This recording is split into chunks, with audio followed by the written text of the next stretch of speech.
ก็ที่ประจำนะครับคือว่าจัดไว้เป็นสีคนเกินเรื่อยพ่อแม่นะครับแล้วลูกหลานก็พอโอ้หลานนะคนเข้าคนแก่มาทั้งคนเที่ยวอานามก็ขนาดนั้น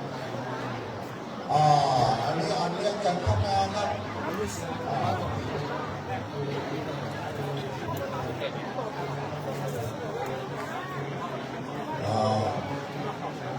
เจ้าหน้าที่เทศบาลกุ้งกองครับผมจะเป็นกระเบียนของไม่เบิกครับไม่เบิกผมอยากนั่งพบดูประธานในบ้านอย่างพวงโอ้ฟีดมากไม่มาตัวสุดยอดวันนี้เราจะได้ความเนี่ยเราจะเป็นกุ้งหมูจะเป็นกินอกกินใจมาแล้วอิ่มตึงใจกินตึงใจกินตึงปากกินตึงท้องแต่ก่อนนี้ขอแสวะย้อนเข้ากันประลำที่ดีก่อนครับฝีมือไม่สุดยอดทั้งโลกการันตีกับชีวิตนี่ก็นอกบวชนี่กับกินประลำไส้กระเทียมนอกครับผมคุณได้ไส้กระเทียมนะที่ชอบข้าวชอบเดือนที่มาแจ้งอย่างเพราะว่าความสุขที่ของครอบครัวโดยกระพัดเป็นสั่งของครูของอาจารย์ว่าเรื่องเป็นอยู่สังที่หันรุ่นมาหน้าผมแต่จะอันนี้ก็ต้องดูให้ดูพวกดูสอนว่าต้องให้พอให้สุดกับไม้เพื่อลงเสร็จต้องสุดกับเปิดแป๊บไม้ตัวอ่านเนี่ยก็มาแต่มันเลยไม่หาแต่ที่มันจะเสียเข้าปากแม่ต้องเสียพูดเล่าหน่อยความจำกินนั้นมันก็ที่หายเติมกันไวไม่อยากแต่ไวภายในเราดีกว่าสูงเราเกิดร้อนนักผิดตาแดงกับเก่งเส้นร้อนเลือกผักกาดย้อนดูหลังเล่าต้องดำแค่สีประดำลายเหมือนกันเด้อเห็นลูกไม่มีเปิ้ลมาได้เงื่อพอกินกับเดือนเงื่อต้องทีมานุ่งทับต่อห้องของมันที่มีเบิร์นพ่อแม่บอกโอ้ลูกกูที่เกิดมาเสียได้เงินต่องานลูกน้อยหันก่อนนะครับเป็นละเอกละอ่อนคนเท่าคนแก่ผู้ฟังเอาตอนนี้ก็ท่านบอกละไอ้เบื่อลูกเอาไปกินนะครับผมตอนนี้ทยอยเข้ามาได้บ้างก็ได้เรื่องที่ดีเรื่องเช้าก็ได้เรื่องที่ยาวทั้งวันตอนนี้เต็มแล้วครับอยู่เก้าอี้แต่ผมชอบแบบที่นี่เพื่อจะเป็นโซนไว้สีแดงสีม่วงสีขาวเขียวเนี่ยมันมาแล้วแบบจะว่าส่งที่หลังกินแล้วกินน้ำกินน้องยายกินข้าวกินน้ำกันเลือกแล้วก็เรียนเจอเลยครับข้าวต้มกุ้งก็จะหมดแล้วโจ๊กของนวดไม่ว่าน้ำลงขุ่นหลาบนวดกันแล้วเป็นกุศลาโบทานก็กำลังจะหมดแล้วเรียนเชิญครับขอบคุณครับอนุโมทนาบุญโดยเด้อที่รับได้เงินตื่นได้เงินแสนก็ได้เงินได้สักเกียรติแต่ปันนอกคณะสภาสาธุชนทุกท่านครับขณะนี้เวลา 18:50 นาทีนะครับท่านใดที่ทำภารกิจส่วนตัวเสร็จแล้วขอเรียนเชิญมานั่งที่เก้าอี้รับรองได้เลยนะครับท่านใดที่ทำภารกิจส่วนตัวเสร็จแล้วขอเรียนเชิญมานั่งที่เก้าอี้รับรองได้เลยนะครับทราบว่าในขณะนี้เนี่ยท่านประธานในพิธีได้เดินทางมาถึงแล้วตลอดจนถึงหัวหน้าส่วนราชการท่านผู้มีเกียรติที่ร่วมในโครงการธรรมสัญจรส่งเสริมคุณธรรมนำธรรมะถึงชุมชนปัญญาเติมใจคนประจำปีพุทธศักราช 2568 นะครับก็ได้เดินทางมาถึงเป็นที่เรียบร้อยฉะนั้นพ่อแม่พี่น้องคณะศรัทธาสาธุชนที่จะเข้าร่วมในโครงการและร่วมสร้างสมบุญบารมีให้กับเราทุกคนทุกท่านเองตลอดจนถึงให้การอุปถัมภ์ค้ำชูทำนุบำรุงบวรพุทธศาสนานะครับก็ขอเรียนเชิญนั่งที่เก้าอี้รับรองตอนนี้โซนด้านหน้านะครับโซนด้านหน้าหากว่าตรงไหนพอที่จะมีเก้าอี้ว่างท่านใดที่อยู่ตรงกลางด้านหน้านี่จะโชคดีนิดหนึ่งได้เห็นสองมุมที่หนึ่งนะครับก็คือได้เห็นด้านหน้าเวทีชัดเจนมุมที่สองได้เห็นจอโปรเจคเตอร์นะครับก็เห็นภาพต่างๆในทุกๆมุมนะครับก็เรียกว่าโชคดี ส่วนฝั่งทางด้านขวามือนะครับโซนฝั่งของท่านประธานในพิธีท่านนายอำเภอสันป่าตองด้านนี้ก็จะมีหัวหน้าส่วนราชการแล้วก็ท่านผู้มีเกียรติที่ได้กรุณาให้เกียรติมาร่วมด้านหลังยังมีเก้าอี้ว่างอีกจำนวนมากนะครับเพราะฉะนั้นท่านใดที่จะมานั่งอย่างเก้าอี้รับรองก็ขอเรียนเชิญตามสะดวกได้เลยนะครับในส่วนของพระสงฆ์พระเถรานุเถระพระภิกษุสามเณรที่จะมาในโครงการธรรมสัญจรนะครับอยู่ในที่นี้ถ้าหากว่าพระคุณท่านอยู่บนวิหารก็ขอกราบนิมนต์พระคุณท่านนะครับที่เก้าอี้รับรองที่จะได้ร่วมในโครงการต่อไปวันนี้เป็นความร่วมมือทั้งคณะสงฆ์และคณะศรัทธาดังที่กระผมได้กล่าวตั้งแต่ต้นว่าพระพุทธศาสนาที่จะประดิษฐานมั่นคงนั้นก็ด้วยอำนาจแห่งบริษัททั้ง4บริษัททั้ง4ประกอบด้วยภิกษุภิกษุณีอุบาสกและอุบาสิกาวันนี้เป็นความพรั่งพร้อมที่คณะสงฆ์อำเภอสันป่าตองโดยเมตตาธรรมของท่านพระครูสุนทรขันติรัตน์เจ้าคณะอำเภอสันป่าตองและท่านพระครูวิจิตรสุตาภรณ์รองเจ้าคณะอำเภอสันป่าตองซึ่งพระคุณท่านทั้งสองรูปได้เป็นผู้ดูแลฝ่ายเผยแผ่และฝ่ายการศึกษาของพระสงฆ์สามเณรอำเภอสันป่าตองนะครับเพราะฉะนั้นวันนี้นอกเหนือจากการนำหลักธรรมะในบวรพุทธศาสนามาเผยแผ่แล้วอีกประการหนึ่งก็คือการได้สนับสนุนเรื่องของการศึกษาพระสงฆ์สามเณรพระสงฆ์สามเณรที่เข้าบวชในบวรพุทธศาสนานั้นจะมีการศึกษาพระปริยัติธรรมอยู่2แขนงแขนงที่1ก็คือพระปริยัติธรรมแผนกสามัญแขนงที่2ก็คือพระปริยัติธรรมแผนกธรรมบาลีซึ่งในปัจจุบันเนี่ยการส่งเสริมการศึกษาพระสงฆ์และสามเณรนั้นจะจะสนับสนุนทั้ง2แขนงพร้อมกันนั่นหมายความว่านอกเหนือจากพระปริยัติธรรมแผนกธรรมบาลีแล้วก็ยังมีพระปริยัติธรรมแผนกธรรมพร้อมกันต่อไปด้วยนะครับซึ่งก่อนที่จะได้ถึงช่วงเวลาของการประกอบพิธีการนะครับทราบว่าในขณะนี้ท่านเจ้าคณะอำเภอสันป่าตองนะครับกำลังเดินทางมาตลอดจนถึงพระสงฆ์อีกคณะหลายๆคณะกำลังเดินทางมานะครับดังนั้นเตรียมการให้พร้อมในเบื้องต้นพี่น้องคณะศรัทธาเราทุกคนทุกท่านนะครับเมื่อรับโรงทานเสร็จแล้ว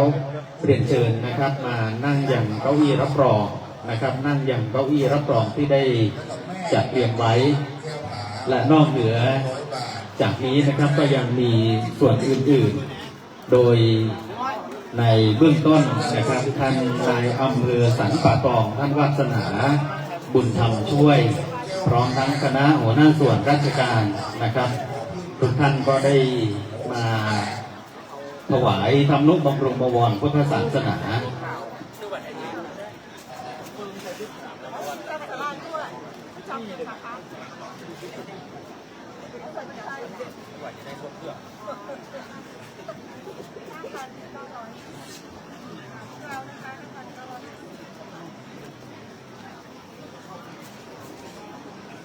อย่างเราฟังเทศฟังธรรมแบบนี้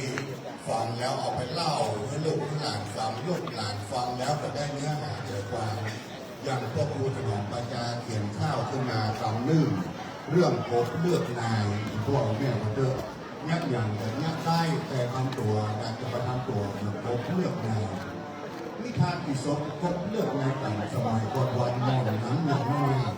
อ่านไว้เยอะกว่าเรื่องความผิดช่วยควบคุมเล่นในหนองน้ำกินเล่นเป็นหนังสำราญที่ล้ำอยู่กับน้ำเข้าเมืองเพื่อเจ้านายนี้เจ้าที่เจ้าต่างจะได้สำราญพระเพียรในหน้าจึงไปวอนขอเป็นอื่นเจ้าข้าส่งนายมันไม่รู้จันนำดอกไม้อันนั้นลงกับสะพันทันใดน้ำเหมือนจิ้งล้ำต้นอกต้นไก่กระโดดขึ้นไปอิ่มนอนตื่นเต้นอยู่มาเมืองไปจึงประเด็นเป็นของไม้นอนเงียบนิดจึงไปวอนขอองค์อื่นจะคิดส่งนายใหม่ที่แห่งกลาง คนกินตั้งเต้าส่งนักภาษาลงกันสมากินกบหมดเสียงข่าวกบเลือดนายแม่ตอนนี้เป็นเหมือนคนเฮาพี่น้องที่จะทุดีหมอนนี้ขอร้องอย่าได้คุณคงยืนใจเรื่องประการแรกเป็นเจ้าดูมาเลี้ยงเมื่อนกบเลือดนายฟังไว้นะเจ้าฟังไว้นะเจ้านะครับบอกวีบ้านเฮาเป็นคนแต่งก็คือหัวปัญญาผู้คุ้มปัญญารุ่นที่เย็บถ้านางปากกาของเพื่อนนางฉายาของเพื่อนก็คือรถสุโขนวัดต้องกลัวครับพอฟังถูกฟังทางฟังธรรมะเราบุญแล้วมีแขกมงทานปตรมาถ่ายลำยกทำลดอันนี้ของบ้านแน่นอนเจ้าปุ๋ยโมอนุโมทนาสาธุเนื้ออะไรดูครับคิดสิ่งใดขอผู้ได้สมความมุ่งมั่นปรารถนาทุกประการคิดเงินที่ได้เงินคิดทองที่ได้ทองที่จะซื้อตั๋วที่ถูกรางวัลที่2รางวัลที่1ก็ได้ผมนั่นแหละอยากมาลูกมาแถมแล้ววงการข้ามเปิดเพื่อเอาไปผู้หญิงพ่อหรือแม่เข้าไปตั้งนั่งกันนายเป็นระเบียบเรียบร้อยตามคณะเราพูดการทำมีหลายๆคณะที่อยากจะถ่ายพวกเราเรียนเจออยู่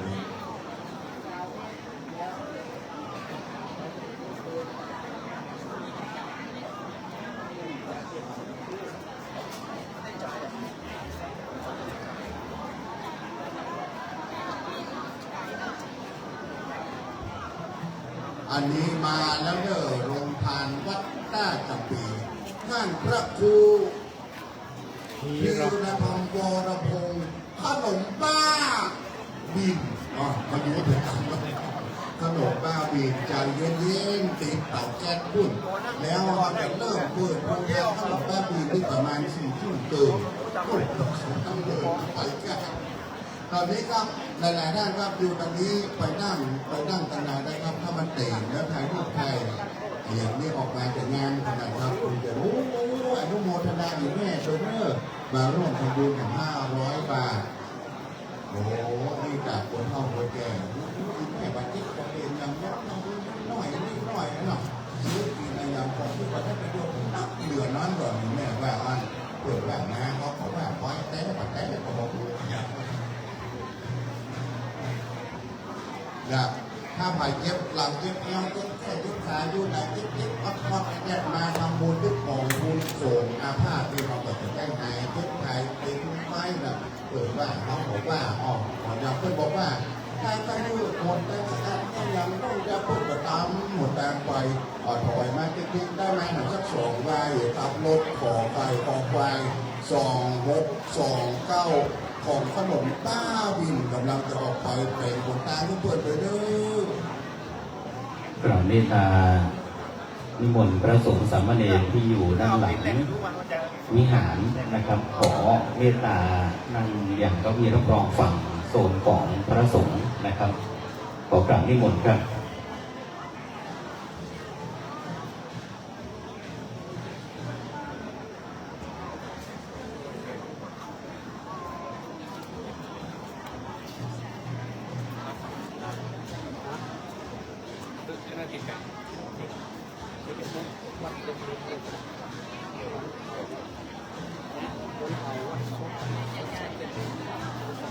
มันถามว่าคือใครอ่ะ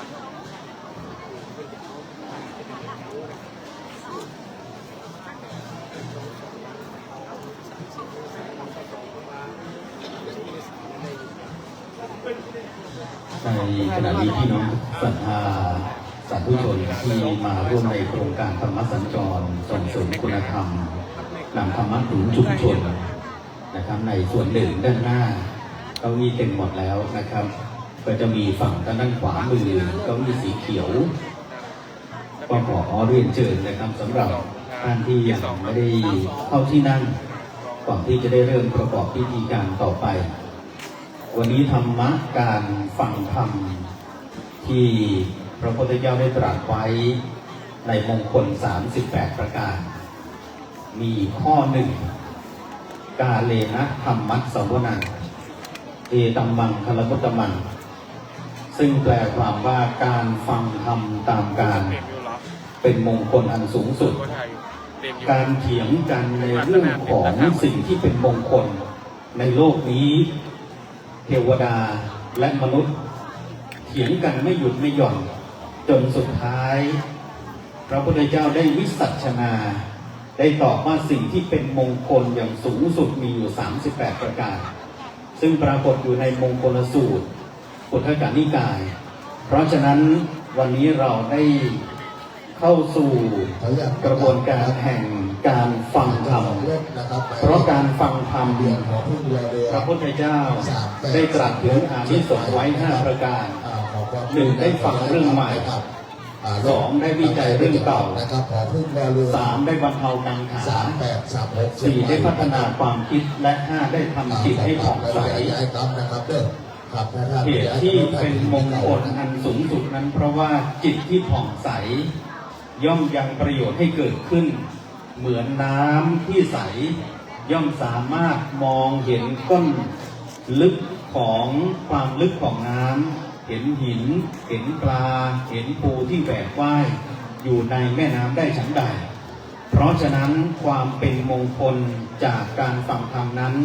ย่อมยังประโยชน์ให้เกิดหลายส่วนด้วยกันแม้ในอดีตการหางข่าวก็ดีกบก็ดีวัวก็ดีงูก็ดีได้ฟังพระสงฆ์สาธยายพระธรรมได้ฟังพระสงฆ์แสดงพระธรรมเทศนาสัตว์เหล่านี้น้อมใจให้เกิดศรัทธาจากนั้นก็ได้รับอานิสงส์แห่งการฟังธรรมเพียงแค่ครั้งเดียวนี่เรียกว่าเป็นมงคลอันสูงสุดเพราะฉะนั้นวันนี้นำเรียนแจ้งคณะศรัทธาสาธุชนทุกท่านเพื่อกรุณาทราบว่าองค์แสดงพระธรรมเทศนาไม่ธรรมดาย้อนไปเมื่อ 6-7 ปีที่แล้วเป็นสามเณรที่ฝึกในเรื่องของการแสดงพระธรรมเทศนาและเป็นรุ่นแรกของสามเณรธรรมะทองฝึกที่วัดพระยุรวงศาวาสกรุงเทพมหานครซึ่งเป็นต้นตำรับแห่งการแสดงพระธรรมเทศนาอย่างแท้จริงปัจจุบันนี้วัดพระยุรวงศาวาสก็ได้ชื่อว่าเป็นแหล่งตักกศิลาของการเผยแผ่พระพุทธศาสนาโดยมีพระเดชพระคุณท่านเจ้าคุณพระพรหมบัณฑิตที่ได้เป็นอธิบดีสงฆ์วัดพระยุรวงศาวาสพระคุณเจ้าองค์แสดงพระธรรมเทศนามีนามปรากฏว่าพระประหลัดธีรวัตรญาณสิทธิวาทีซึ่งเมื่อ 6-7 ปีท่านใดที่ติดตามโครงการหนึ่งของคณะสงฆ์ประเทศไทยพระครูประหลัดธีรวัตรญาณสิทธิวาทีในขณะที่เป็นสามเณรอยู่ในขณะนั้นได้เข้าฝึกอบรมในโครงการและชนะเลิศสามเณรธรรมะทองและเป็นหนึ่งเดียวในรุ่นแรกฉะนั้นวันนี้ท่านเติบโตงอกงามในบวรพุทธศาสนาจนมากระทั่งถึงได้ดำรงตำแหน่งเจ้าวาดวัดยางกวงและเผยแผ่พระพุทธศาสนาอย่างมีความมั่นคงเป็นความเมตตาอย่างยิ่งคณะสงฆ์และคณะศรัทธาทุกท่านครับวันนี้บุญฟังก็จะเข้าทางหูบุญดูก็จะเข้าทางตาบุญเจรจาก็จะเข้าทางปากบุญอุปถากก็จะเข้าทางกายบุญไหว้ก็จะเข้าทางมือบุญถือก็จะเข้าทางใจบุญได้เกิดขึ้นจากผัสสะจากอายตนะที่เป็นแหล่งเกิดบ่อเกิดแห่งบุญทั้งหมดทั้งมวลบุญฟังเข้าทางหูได้สดับรับฟังพระธรรมเทศนาหลักคำสอนในบวรพุทธศาสนาได้ยินเรื่องที่ไม่เคยได้ยินได้รู้เรื่องที่ไม่เคยได้รู้ฉะนั้นธรรมะที่ถูกบันทึกไว้ในพระไตรปิฎกพระวินัยปิฎกพระสุตตันตปิฎกและพระอภิธรรมปิฎกทั้ง3ปิฎกนั้นจะมาขมวดรวมกันอยู่ที่องค์แสดงพระธรรมเทศนาจะหยิบยกขึ้นมาแสดงธรรมต่อไปบุญดูเข้าทางกายสาธุชนทุกท่านครับวันนี้คณะสงฆ์อำเภอสันป่าตองโดยมีท่านพระครูสุนทรขันติรัตน์เจ้าคณะอำเภอสันป่าตองและท่านพระครูวิจิตรสุตาภรณ์รองเจ้าคณะอำเภอสันป่าตองซึ่งทั้ง2รูปเป็นกำลังสำคัญ ได้แจ้งให้กับคณะสงฆ์อำเภอสันป่าตองทราบว่าจะมีการแสดงพระธรรมเทศนา จึงเป็นสมณสงฆ์หมู่ใหญ่ให้คณะศรัทธาสาธุชนได้ทัศนาการหมู่พระสงฆ์หมู่ใหญ่พระสงฆ์ที่เราทุกคนทุกท่านได้น้อมกราบไหว้บูชานั้นด้วยอำนาจแห่งศีลเรียกว่าความบริสุทธิ์แห่งศีลวันนี้จึงเป็นมงคลอีกข้อหนึ่งที่ปรากฏก็คือสมนานันจะทัศนัง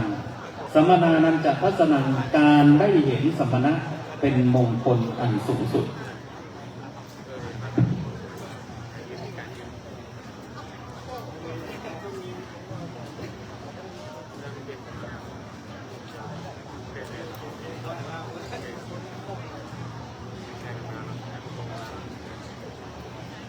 เพราะฉะนั้นพระสงฆ์สามเณรคณะสงฆ์อำเภอสันป่าตองที่ได้เมตตาเดินทางมาร่วมในโครงการธรรมสัญจรส่งเสริมคุณธรรมในวันนี้ถ้าหากว่าพระคุณท่านมาถึงแล้วเก้าอี้รับรองที่ได้จัดถวายไว้ที่ฝั่งทางด้านซ้ายมือนะครับก็ขอกราบนิมนต์พระคุณท่านนั่งได้ตามสะดวกโดยโครงการธรรมสัญจรที่กระผมได้ประกาศผู้นำประธานสงฆ์และรองประธานสงฆ์ในการเผยแผ่ดูแลเรื่องการศึกษานอกเหนือจากท่านเจ้าคณะอำเภอและรองเจ้าคณะอำเภอท่านพระครูวิจิตรสุตาภรณ์อีกรูปหนึ่งก็คือท่านพระครูสถิตธรรมาภินันท์รองเจ้าคณะอำเภอสันป่าตองซึ่งทั้ง3รูปนะครับได้ดูแลเรื่องการเผยแผ่และการศึกษาแน่นอนว่าการเผยแผ่พุทธศาสนาก็ดีการศึกษาก็ดีนอกเหนือจากนี้แล้วยังมีเรื่องของการสาธารณสงเคราะห์และเรื่องอื่นๆอีกเป็นจำนวนมากที่พระคุณเจ้าพระสงฆ์ได้ให้การดูแลนะครับฉะนั้นในวันนี้พระสงฆ์ทุกรูปทุกนามที่ได้เมตตามาถึงยังบริเวณบนทนที่ดีแล้วก็ขอกราบนิมนต์พระคุณท่านนั่งอย่างเก้าอี้รับรองได้ตามสะดวกประการถัดมาคือบุญเจรจาเข้าทางป่าสาธุชนทุกท่านวันนี้สิ่งที่เป็นมงคลอย่างหนึ่งนั่นก็คือเราได้ไหว้พระเราได้สมาทานศีลโบราณบัณฑิตท่านกล่าวว่าเป็นเบื้องต้นเป็นบ่อเกิดเป็นประธานและเป็นมารดาของคุณความดีทั้งปวงสังเกตง่ายๆว่าพิธีกรรมทางพระพุทธศาสนาในการเริ่มต้นพิธีกรรมใดพิธีกรรมหนึ่งทำไมเราต้องรับศีลไม่รับศีลไม่ได้หรือนั่นคือเบื้องต้นเพราะฉะนั้นวันนี้บุญเจรจาเข้าทางป่าเจรจาในที่นี้ก็คือการได้ร่วมกันสมาทานศีล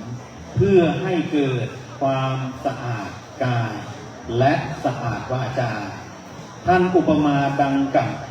ช้อนจานภาชนะที่จะนำมารองรับอาหารถ้าหากว่าช้อนจานไม่สะอาดอาหารแม้นจะมีราคาแพงหรูสักปานใดก็ตามก็เป็นประหนึ่งว่าการลดค่าแห่งอาหารลงไปฉันใดก็ฉันนั้นวันนี้เมื่อสมาทานศีลแล้วศีลนั้นส่งทำให้สูงศีลนั้นปรุงทำให้สวยศีลนำทำให้รวยและศีลจะช่วยทำให้รอดนี่คืออานิสงส์ที่เราจะได้รับเบื้องต้นเรียกว่าเป็นบุญที่จะเกิดขึ้นกับอีกสักครู่หนึ่งเมื่อคณะสงฆ์พระเถรานุเถระและคณะศรัทธาที่ได้มาร่วมกันในโครงการธรรมสัญจรส่งเสริมคุณธรรมนำธรรมะถึงชุมชนปัญญาเติมใจคนประจำปีพุทธศักราช 2568 ได้พรั่งพร้อมที่เก้าอี้รับรองโดยวันนี้กิจกรรมทางศาสนาก็จะเน้นหลักเน้นเรื่องของการฟังธรรมะเป็นหลักและการให้ทานสุดท้ายคือการเจริญจิตตภาวนาทั้ง3อย่างนั้นจะเกิดขึ้น เป็นบรรทัดฐานแห่งบุญกิริยาวัตถุที่จะได้รับเป็นมหคตาจิตและมหากุศลเกิดขึ้นต่อไปสาธุชนที่เคารพทุกท่านครับในการจัดโครงการธรรมสัญจรในวันนี้ในนามของคณะสงฆ์อำเภอสันป่าตองและหัวหน้าส่วนราชการต้องขอกราบขอบพระคุณอย่างยิ่งโดยเฉพาะได้รับเกียรติอย่างยิ่งจากท่านนายอำเภอสันป่าตองท่านวาสนาบุญธรรมช่วยที่ได้กรุณาให้เกียรติเป็นประธานในพิธีพร้อมกันนี้ได้รับการสนับสนุนส่งเสริมและอุปถัมภ์ในกิจการต่างๆไม่ว่าจะเป็นการให้การสนับสนุนเรื่องเครื่องไทยธรรมกันเทศให้การสนับสนุนน้ำปานะและโรงทานต่างๆตลอดจนถึงกลุ่มวิสาหกิจชุมชนบ้านดงป่าหิ้วซึ่งถือว่าเป็นกลุ่มวิสาหกิจชุมชนที่มีความเข้มแข็ง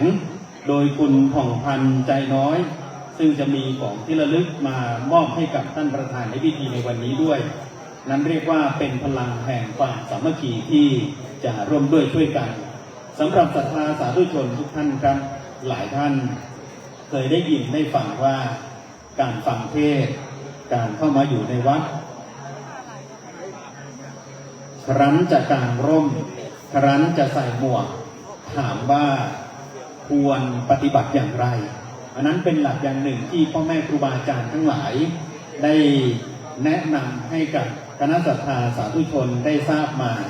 โดยหลักทางพระพุทธศาสนาท่านก็จะกล่าวสั้นๆนะครับว่า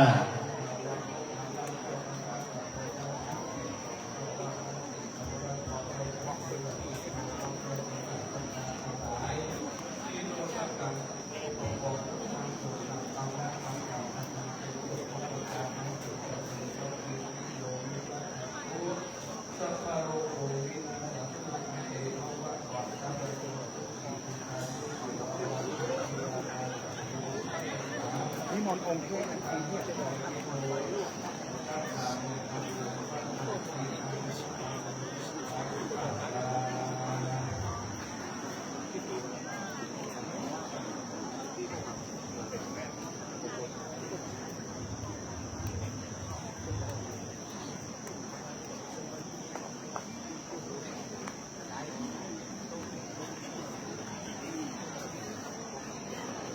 โครงการธรรมสัญจรส่งเสริมคุณธรรมนำธรรมะถึงชุมชนวันนี้มีเลขเด็ดมาบอกนะครับ3836ท่านที่เป็นเจ้าของรถรีบขยับนะครับเลขจะออกถ้าเกิดไม่ขยับตอนนี้เลขไม่ออกนะครับท่านใดที่เป็นเจ้าของรถผร3836ถ้าขยับตอนนี้หวยออกงวดหน้าครับอย่าเพิ่งข้ามฝั่งแม่น้ำโขงไปมีไหมครับท่านใดที่เป็นเจ้าของรถ3836นะครับ3836ขอความกรุณาช่วยขยับรถของท่านด้วยนะครับขอรอ3836เชียงใหม่นะครับขอความกรุณาช่วยขยับรถของท่านด้วยนะครับขยับเร็วงวดนี้ออกแน่นอนนะครับขอน้อมถวายการต้อนรับพระคุณเจ้าองค์แสดงพระธรรมเทศนาพระครูประหลัดธินวัฒน์ญาณสิทธิวาทีเจ้าวาดวัดยางพวงนะครับได้เดินทางมาถึงแล้วตอนนี้ตามกำหนดการจะเริ่มประกอบพิธีในเวลา 19 นาฬิกาแต่ทราบว่าประธานสงฆ์นะครับประธานสงฆ์หลวงพ่อพระครูสุนทรขันติรัตน์เจ้าคณะอำเภอสันป่าตองกำลังเดินทางมานะครับก็รอประธานสงฆ์ได้เดินทางมาก็จะนำทุกท่านเข้าสู่พิธีการทางศาสนานะครับพระครูประหลัดธินวัฒน์ญาณสิทธิวาทีองค์แสดงพระธรรมเทศนานะครับได้เดินทางมาถึงแล้วก็กราบนิมนต์พระคุณท่านได้บทได้พักอิริยาบถสักครู่รอประธานสงฆ์มาถึงแล้วกระผมจะได้นำทุกท่านเข้าสู่พิธีการทางศาสนานะครับสำหรับโครงการธรรมสัญจรส่งเสริมคุณธรรมนำธรรมะถึงชุมชน ปัญญาเติมใจคนประจำปีพุทธศักราช 2568 นะครับทราบว่าคณะสงฆ์อำเภอสันป่าตองก็จะได้จัดโครงการธรรมสัญจรนี้อีกครั้งหนึ่งโดยท่านที่จะเป็นเจ้าภาพในการจัดโครงการธรรมสัญจรตอนนี้ยังไม่ได้ระบุแต่ทราบว่าหลังจากเสร็จสิ้นกิจกรรมโครงการธรรมสัญจรในคืนนี้แล้วก็จะทราบว่าปีหน้าวัดไหนที่จะเป็นเจ้าภาพโดยวัดที่จะเป็นเจ้าภาพเนี่ยทราบว่าคณะสงฆ์เพื่อให้เกิดความยุติธรรมเพราะบุญนี้ถือว่าเป็นบุญใหญ่ทั้งคณะสงฆ์ทั้งอำเภอและคณะศรัทธาในแต่ละหมู่บ้านได้มาร่วมด้วยช่วยกันดังนั้นเพื่อให้เกิดความยุติธรรมทราบว่าจะมีการจับฉลากเจ้าภาพนะครับไม่ได้ระบุว่าวัดไหนจะรับยังไงแต่เป็นการจับฉลากนะครับในตอนท้ายถึงจะทราบว่า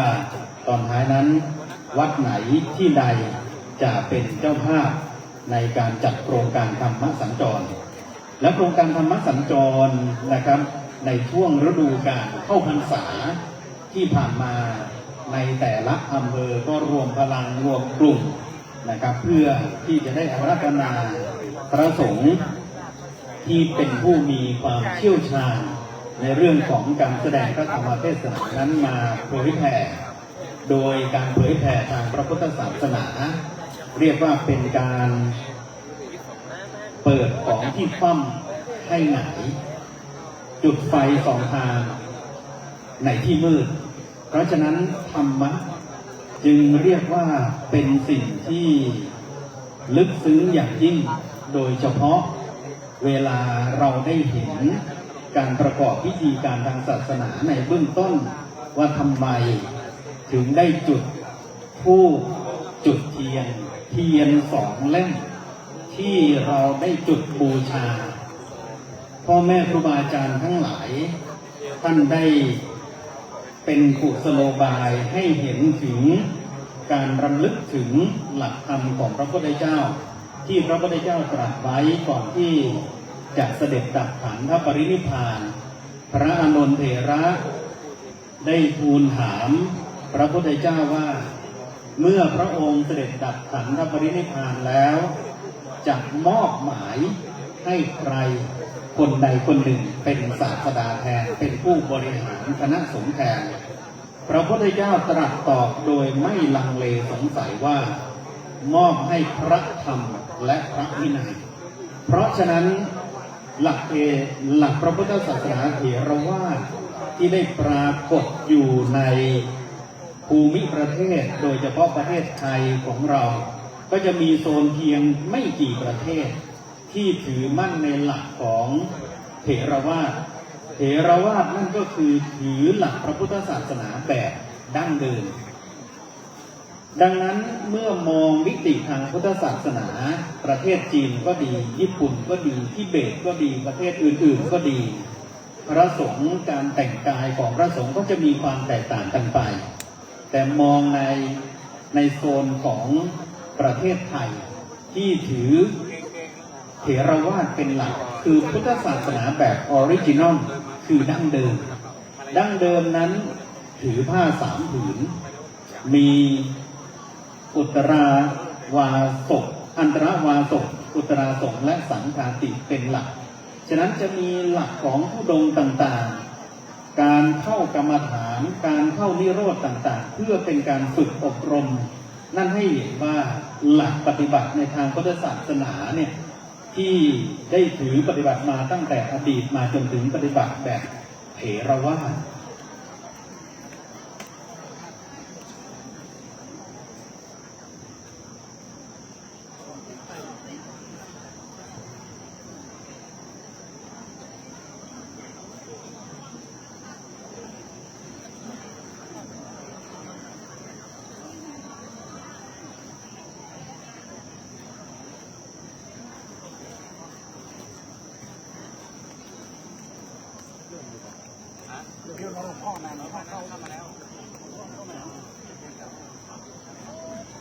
ก็ขออนุโมทนานะครับสำหรับเจ้าภาพกันเทศในโครงการธรรมสัญจร ประจำปีพุทธศักราช 2568 เจ้าภาพการเทศก็คือชมรมผู้สูงอายุอำเภอสันป่าตองนะครับชมรมผู้สูงอายุอำเภอสันป่าตองได้รับเป็นเจ้าภาพการเทศในโครงการธรรมสัญจรประจำปีพุทธศักราช 2568 นะครับก็ขออนุโมทนาชื่นชมในกุศลจิตของชมรมผู้สูงอายุอำเภอสันป่าตองทุกท่านนะครับวันนี้ชมรมผู้สูงอายุอำเภอสันป่าตองก็ได้ร่วมกันมาสดับรับฟังพระธรรมเทศนาด้วยหลายท่านนะครับได้สดับรับฟังพระธรรมเทศนาของพระพุทธเจ้าองค์แสดงพระธรรมเทศนาซึ่งพระพุทธเจ้าองค์แสดงพระธรรมเทศนานั้นเรียกว่าไปแสดงธรรมทั่วจังหวัดเชียงใหม่นะครับเพราะว่าความเป็นผู้เชี่ยวชาญในเรื่องของหลักการแสดงพระธรรมเทศนาและเป็นผู้แตกฉานในธรรมะโดยเฉพาะโครงการหนึ่งที่เป็นโครงการภายใต้เบื้องพระบรมโพธิสมภารพระบาทสมเด็จพระเจ้าอยู่หัวนั่นก็คือธรรมะนาวาวังพระคุณท่านได้เมตตาเป็นรุ่นแรกๆในการนำธรรมะนาวาวังมาเผยแผ่ในโซนของภาคเหนือนะครับเป็นรุ่นแรกเป็นชุดแรกที่มาเผยแผ่ธรรมะนาวาวังนะครับเพราะฉะนั้นวันนี้ก็เป็นความเมตตาได้เป็นองค์แสดงพระธรรมเทศนาอนุโมทนาอีกครั้งหนึ่งนะครับสำหรับเจ้าภาพกันเทศโครงการธรรมสัญจรก็คือชมรมผู้สูงอายุอำเภอสันป่าตองนะครับรอสักครู่หนึ่งตอนนี้ขอกราบประทานอภัยสำหรับท่านประธานในพิธีและท่านผู้มีเกียรติและคณะศรัทธาสาธุชนทุกท่านนะครับประธานในพิธีประธานสงฆ์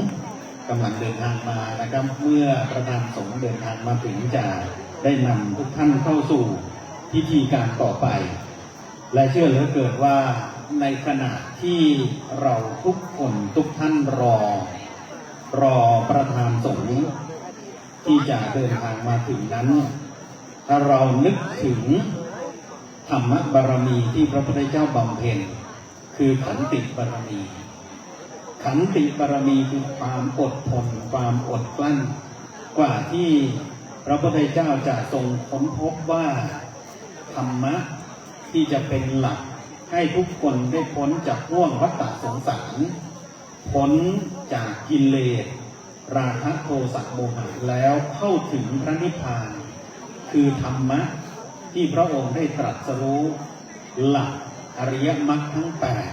8หลักอริยสัจ4ทุกข์สมุทัยนิโรธมรรคหลักความจริงเหล่านี้ที่พระองค์ได้ตรัสรู้เราสาธุชนพุทธบริษัทผู้อยู่ในยุคหลังเกือบที่จะ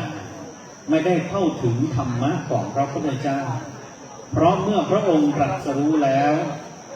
จิตดวงหนึ่งของพระองค์ได้เกิดขึ้นว่าธรรมะ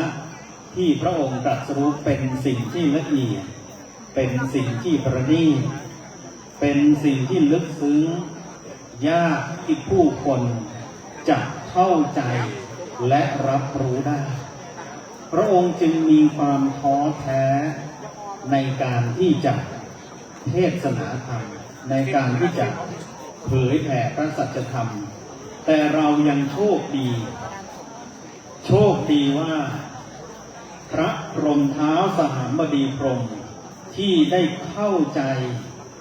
ที่ได้รับรู้ถึงความคิดของพระองค์ในขณะนั้นท้าวสหัมบดีพรหมจึงรีบรุดหน้ามาแล้วอาราธนาและฝากเป็นอนุสรณ์บันทึกเอาไว้เป็นหลักของการแสดงธรรมจนถึงยุคปัจจุบันคือคำอาราธนาธรรมที่ท้าวสหัมบดีพรหมได้อาราธนาพระพุทธเจ้าให้โปรดแสดงธรรม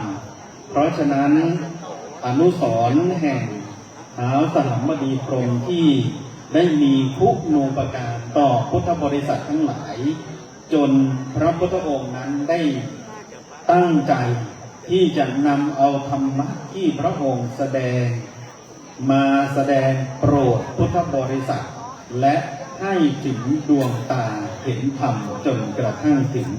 ปัจจุบันครับ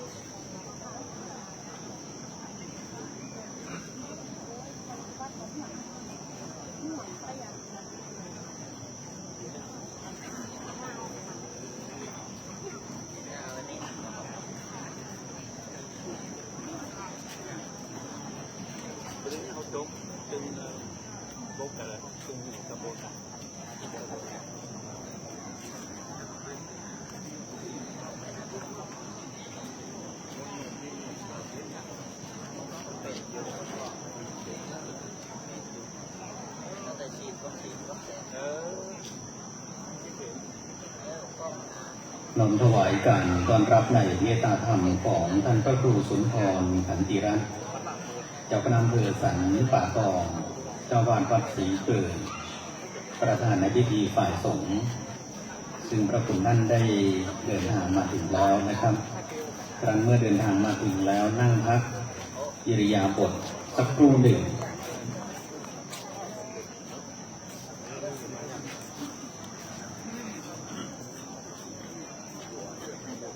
เป็นความเมตตาอย่างยิ่งนะครับถึงงานดูแลในฝ่ายเผยแผ่และฝ่ายการศึกษาท่านพระครูสุนทรขันติรัตน์พร้อมทั้งรองเจ้าคณะอำเภอทั้งสองรูปคือพระครูสถิตธรรมาภินันท์และพระครูวิจิตรสุตาภรณ์ทั้งสองรูปนั้นเป็นกำลังในการสนองงานของคณะสงฆ์อำเภอสันป่าตองเราเห็นสักครู่หนึ่งเมื่อหลวงพ่อพระครูสุนทรขันติรัตน์ได้นั่งพักอย่างเก้าอี้รับรองแล้วให้พระคุณเจ้าได้ดูแลหลวงพ่อเป็นเวลาสักครู่หนึ่งนะครับ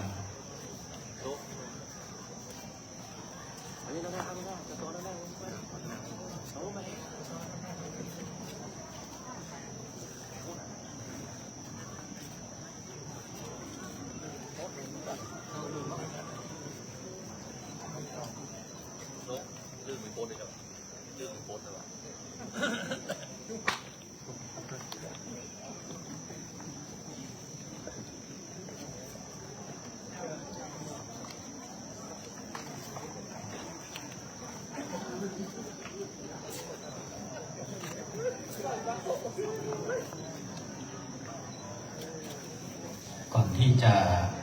เริ่มพิธีการนะครับแจ้งถึงท่านที่เป็นเจ้าของรถผอพึ่งบอใบไม้9385เชียงใหม่ผอพึ่งบอใบไม้9385เชียงใหม่ท่านใดที่เป็นเจ้าของรถคันนี้นะครับขอความกรุณาช่วยขยับรถของท่านด้วยนะครับเมื่อกี้3836อันนี้93ขอความกรุณาด้วยนะครับ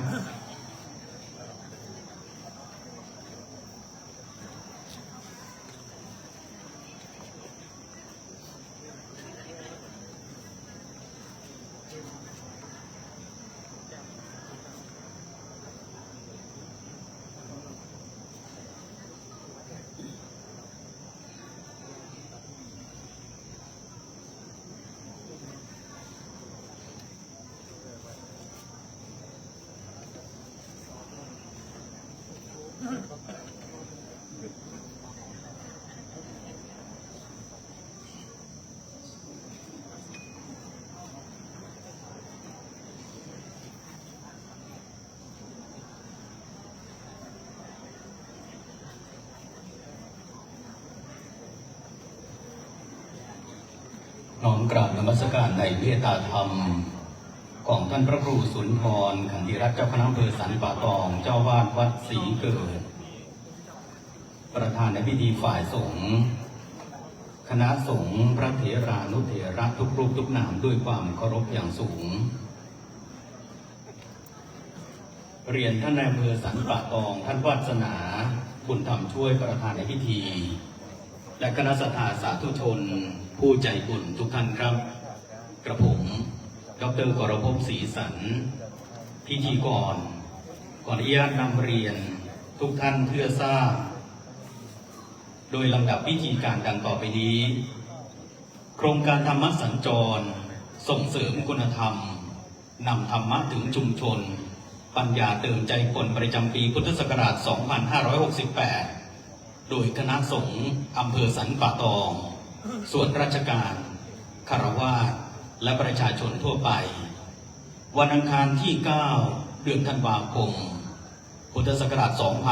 2568 ณ วัดมะขุนหวานตำบลมะขุนหวานอำเภอสันป่าตองจังหวัดเชียงใหม่ลำดับพิธีการดังต่อไปนี้เมื่อ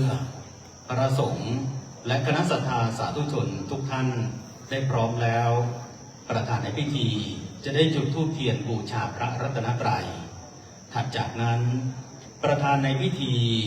จะนำข้าราชการหัวหน้าส่วนราชการตลอดจนถึงคณะศรัทธาสาธุชนทุกท่านถวายราชสักการะเบื้องพระบรมฉายาลักษณ์พระบาทสมเด็จพระวชิรเกล้าเจ้าอยู่หัวครั้นแล้วจะได้ร่วมกันร้องเพลงสรรเสริญพระบารมีถัดจากนั้นประธานในพิธีจะนำคณะศรัทธาสาธุชนทุกท่านยืนสงบนิ่งครั้นแล้วประธานในพิธีจุดเครื่องนมัสการทองน้อยณเบื้องพระบรมฉายาลักษณ์สมเด็จพระนางเจ้าสิริกิติ์พระบรมราชินีนาถพระบรมราชชนนีพันปีหลวงครั้นเมื่อเสร็จแล้ว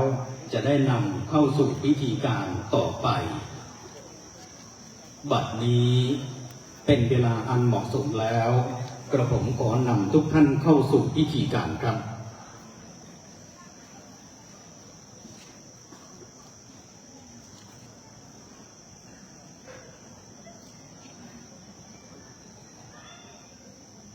ลำดับนี้ขอได้รับเกียรติจากท่านนายอำเภอสันป่าตองท่านวาสนาบุญธรรมช่วยประธานในพิธีจุดธูปเทียนบูชาพระรัตนตรัย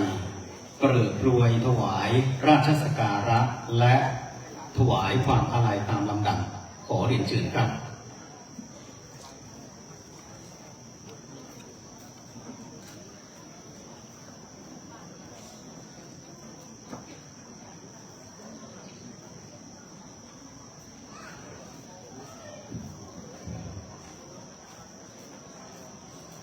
เรียนเชิญทุกท่านประนมมือขึ้นครับ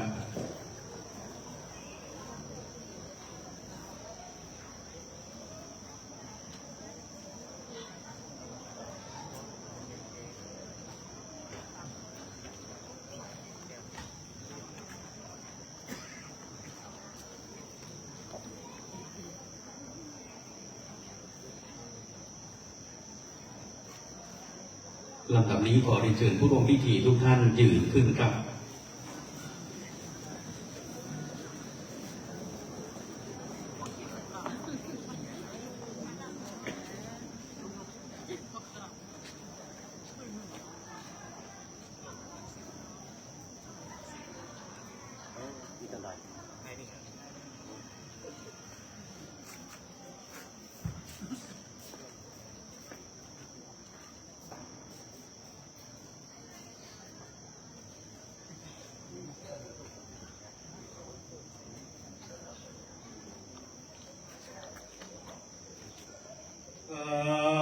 วรพุทธเจ้าเอามโนและศิรกรานโนพระภูมิบาลบุญญาธิเรเอบรมจักรินทร์พระสยามมินทร์พระยศยิ่งยงเย็นศิราพระบริบาลคุณพระคุณพระรักษา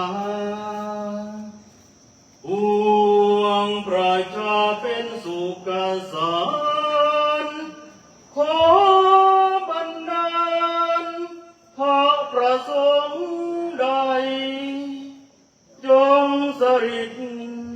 ดังหวังมฤหฤทัยดุจจะถวายชัยชัยโย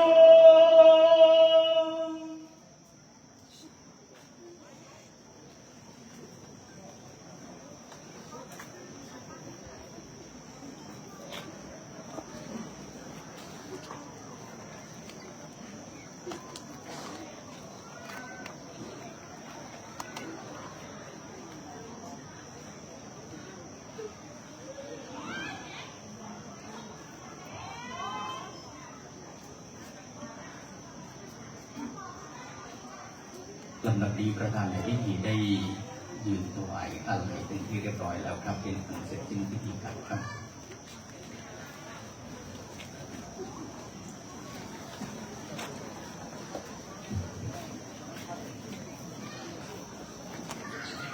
เปลี่ยนเชิญทุกท่านนั่งลงครับ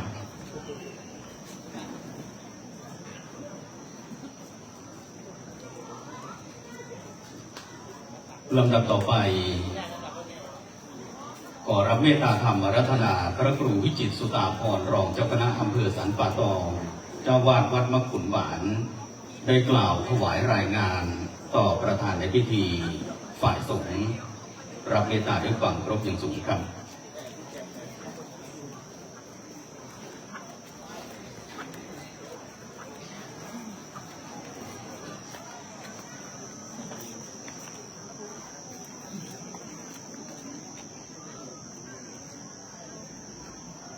กราบเรียนหลวงพ่อท่านพระครูสุนทรขันติรัตน์เจ้าคณะอำเภอสันป่าตองด้วยความเคารพยิ่งกระผมพระครูวิจิตรสุตาภรณ์รองเจ้าคณะอำเภอสันป่าตองฝ่ายการศึกษาและเผยแผ่โดยทางคณะสงฆ์อำเภอสันป่าตองได้เล็งเห็นถึงความสำคัญของพระพุทธศาสนาเป็นหลักสำคัญอย่างยิ่งในการดำรงชีวิตสร้างค่านิยมให้ถูกต้องและเป็นเครื่องปฏิบัติให้เกิดความรู้โดยใช้หลักของสติสัมปชัญญะในการขับเคลื่อนเพื่อให้เกิดสันติสุขในชุมชนคณะสงฆ์อำเภอสันป่าตองได้มีมติร่วมกันจัดโครงการธรรมสัญจรครั้งนี้ร่วมกับฝ่ายปกครองร่วมกับท่านนายอำเภอสันป่าตองส่วนราชการพ่อค้าประชาชนทุกท่านได้จัดกันขึ้นครั้งนี้เป็นครั้งแรกในปีพุทธศักราช 2568 ในโครงการธรรมสัญจรครั้งนี้นั้นเราได้ร่วมกันทั้งทุกภาคส่วนได้ดำเนินการในเรื่องของโครงการหลังจากที่เราได้ห่างหายจากการจัดโครงการธรรมสัญจรนั้นปีนี้ถือได้ว่าเป็นปีของการที่เราทั้งหลายจะได้ร่วมกันขับเคลื่อนในเรื่องการทำวัดพลังบวรเพื่อให้เกิดความเข้มแข็งให้เกิดความผาสุกในชุมชนบัดนี้ได้โอกาสเวลาอันสมควรแล้วกระผมขออาราธนาพระเดชพระคุณหลวงพ่อท่านพระครูสุนทรขันติรัตน์เจ้าคณะอำเภอสันป่าตองได้เป็นประธานกล่าวเปิดโครงการธรรมสัญจรของคณะสงฆ์อำเภอสันป่าตองครั้งที่ 1ขออาราธนา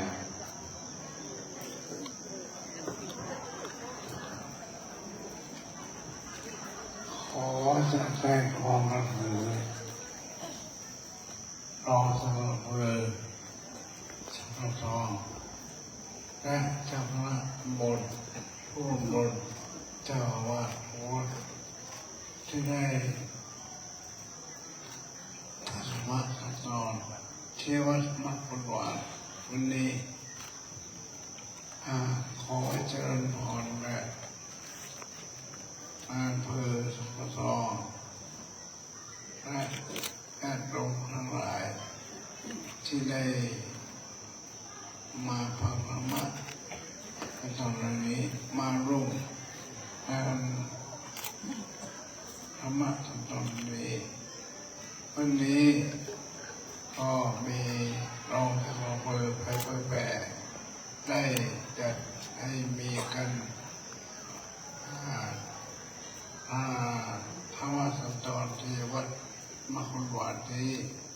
ก็ได้พบความร่วมมือเจ้าอาวาสทุกวัดเจ้าหน้าที่ตำบลทุกโรงเรียนและรองเจ้าอำเภอด้วยวันนี้ก็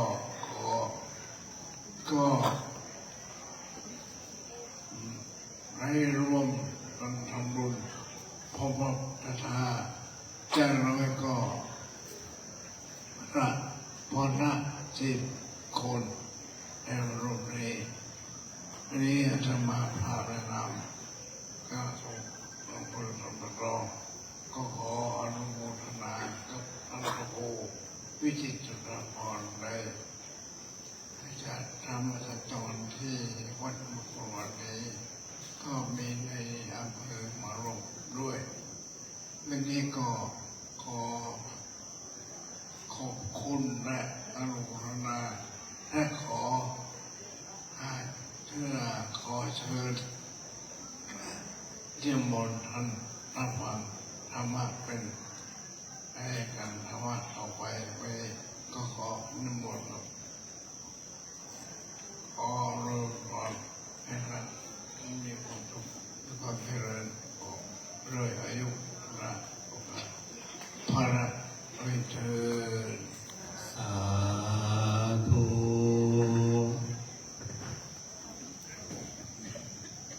เสียงธรรมเสียงเทศสร้างสุขสีธรรมะสนอกกว่าดนตรีเพราะพริ้งนำจิตออกจากอเวจีมืดจัดท่านเอ่ยสุขสว่างสลายทุกทิ้งสนอแท้เสียงธรรมโอกาสนี้ขอรับเมตตาอาราธนาพระครูประหลัดธีนวัฒน์ญาณสิทธิวาทีเจ้าอาวาสวัดยางพวงองค์แสดงพระธรรมเทศนาขึ้นอย่างธรรมาสกราบเมตตาด้วยความเคารพอย่างสูงครับ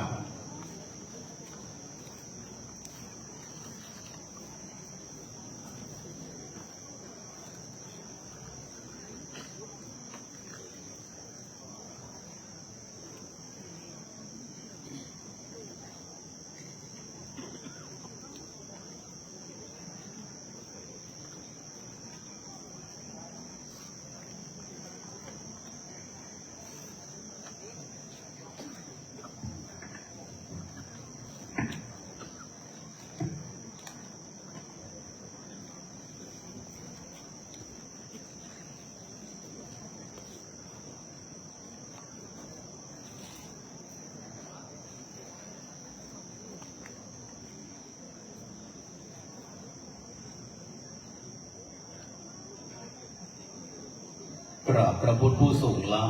ำกราบพระธรรมผู้สูงเลิศกราบพระสงฆ์องค์ประเสริฐรวมก่อเกิดพระรัตนตรัยลำดับนี้ขอเรียนเชิญสาธุชนผู้ใจบุญทุกท่าน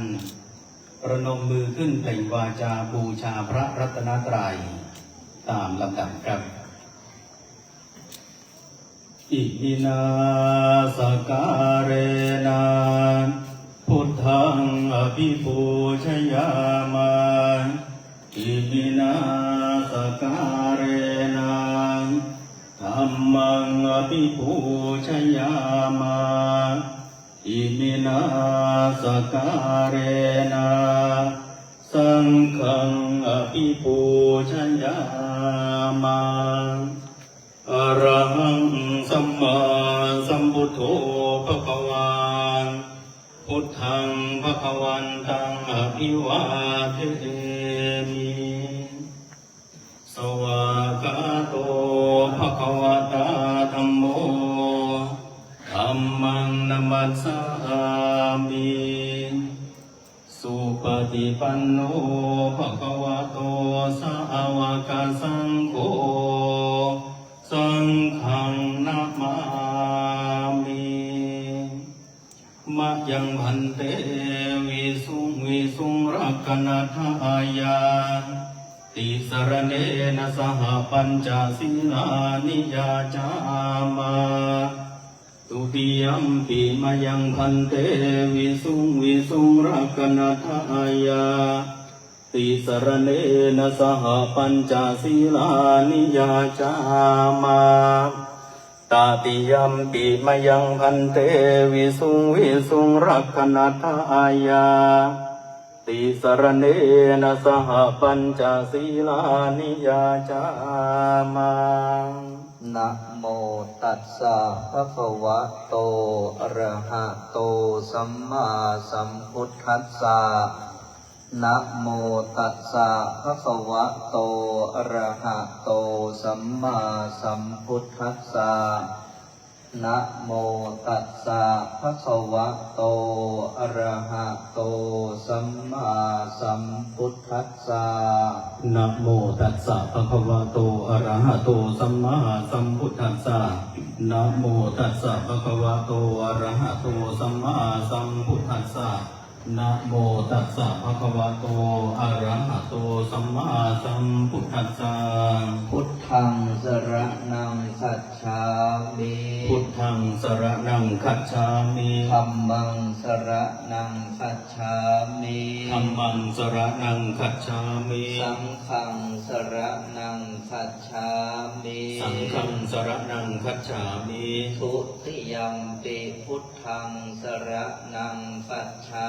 มิทุติยัมปิพุทธังสรณังคัจฉามิทุติยัมปิธัมมังสรณังคัจฉามิทุติยัมปิธัมมังสรณังคัจฉามิทุติยัมปิสังฆังสรณังคัจฉา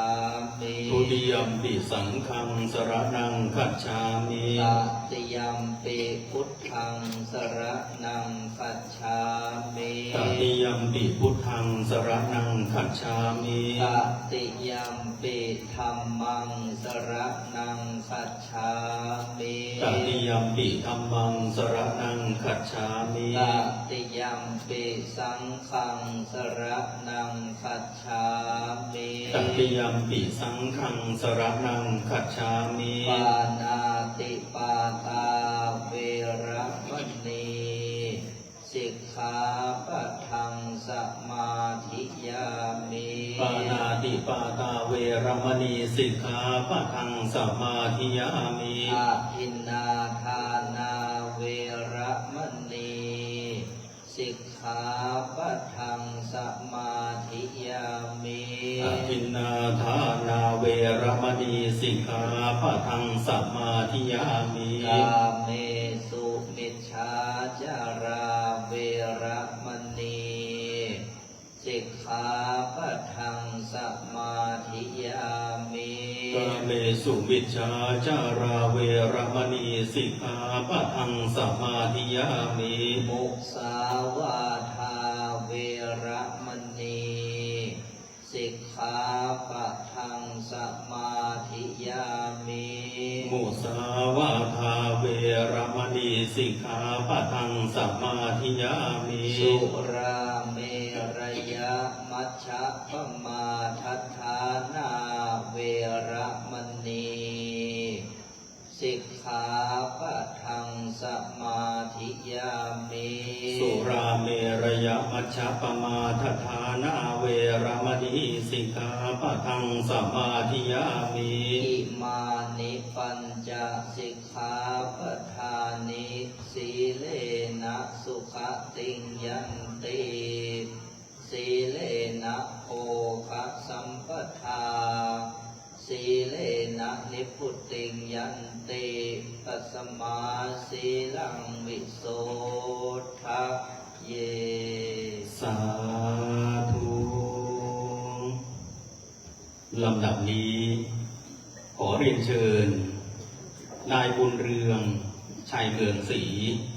บริษัทบุญเรืองคอนสตรักชั่นจุดเทียนส่องธรรมเรียนเชิญครับ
จาลีอันทิวารังอายานจันตาสันติทาสัตตาปราชาคาชานติกาเฮเสนตุธรรมั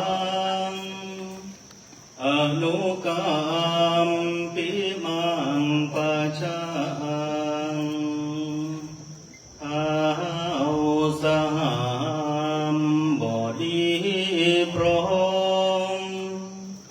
เป็นมรมในพรหมทรงฤทธิศักดากว่าบริสารทุกหมู่พรหมน้อมหัดนมัสการประดิษฐานนาทีสมควรแล้วจึงบังคมชุลีบานพระสัมมาขอพรอันประเสริฐวาระเลิศมโหฬารปวงสัตว์ในโลกากิเลสน้อยก็ยังมี ขอองค์พระจอมปราณสู่ธรรมะอันรู้จริงโปรดพวงประชาชีท่านจงโปรดแสดงธรรมนิมนต์เถิดท่านเจ้าข้าผู้ปรีชาอันเลิศล้ำโปรดแสดงพระสัทธรรมเทศนาและวาทีเพื่อให้สำเร็จผลแก่ปวงชนบรรดามีสู่สุขเกษมสีสมดังเจตนา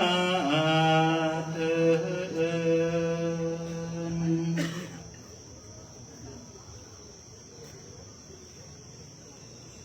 กราบพระพุทธเพื่อถึงปัญญา กราบพระธรรมเพื่อถึงความจริง กราบพระสงฆ์เพื่อถึงความดี พระพุทธช่วยนำพระธรรมช่วยแต่ง พระสงฆ์ช่วยแจ้งหมู่เฮาท่านทั้งหลายคือแหล่งธรรมแต่ความดี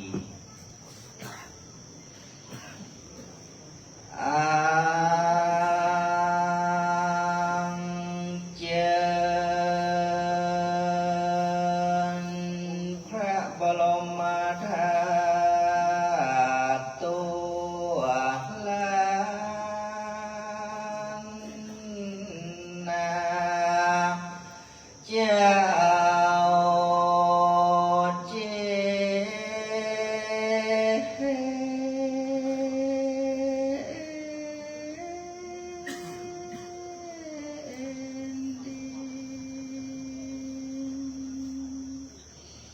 พระเส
จม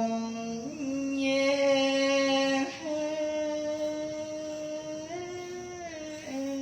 นสุขใจดวงนาสิ่งศักดิ์สิทธิ์สากลโลกลาขจัดภายมันเถิงพุทโธ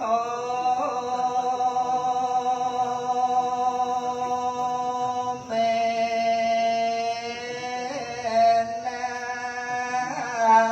โธ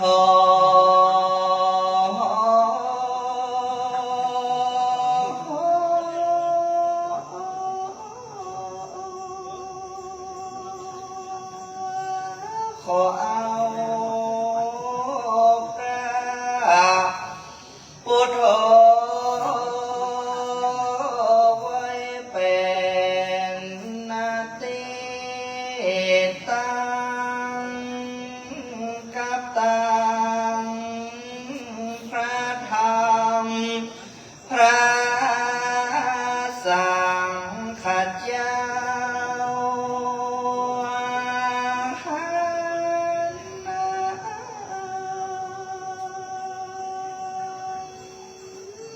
เป็น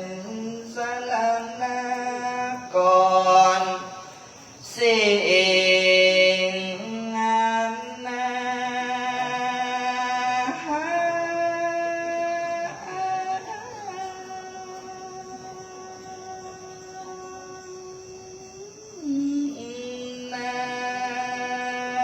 อา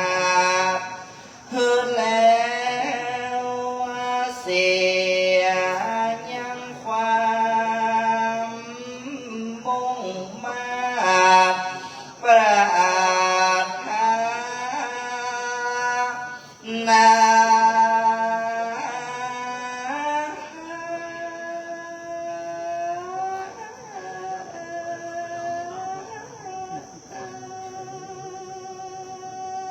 ของมูลสถาตันเจ้าที่ได้ประกันมานั่งฟังธรรมในวันนี้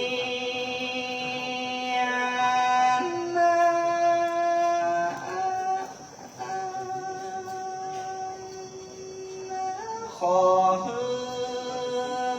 มีโชคมี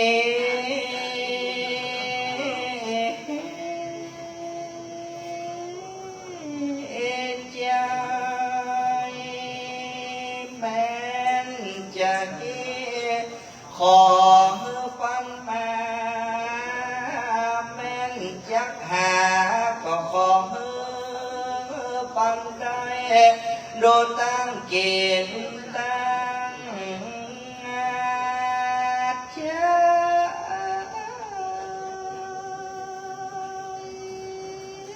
อยู่ได้เป็น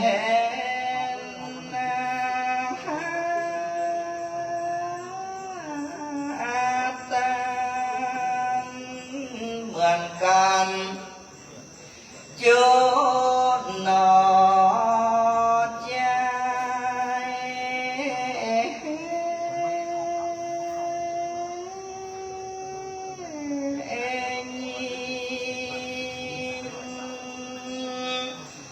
วั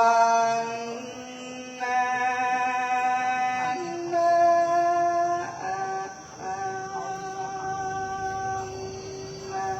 และ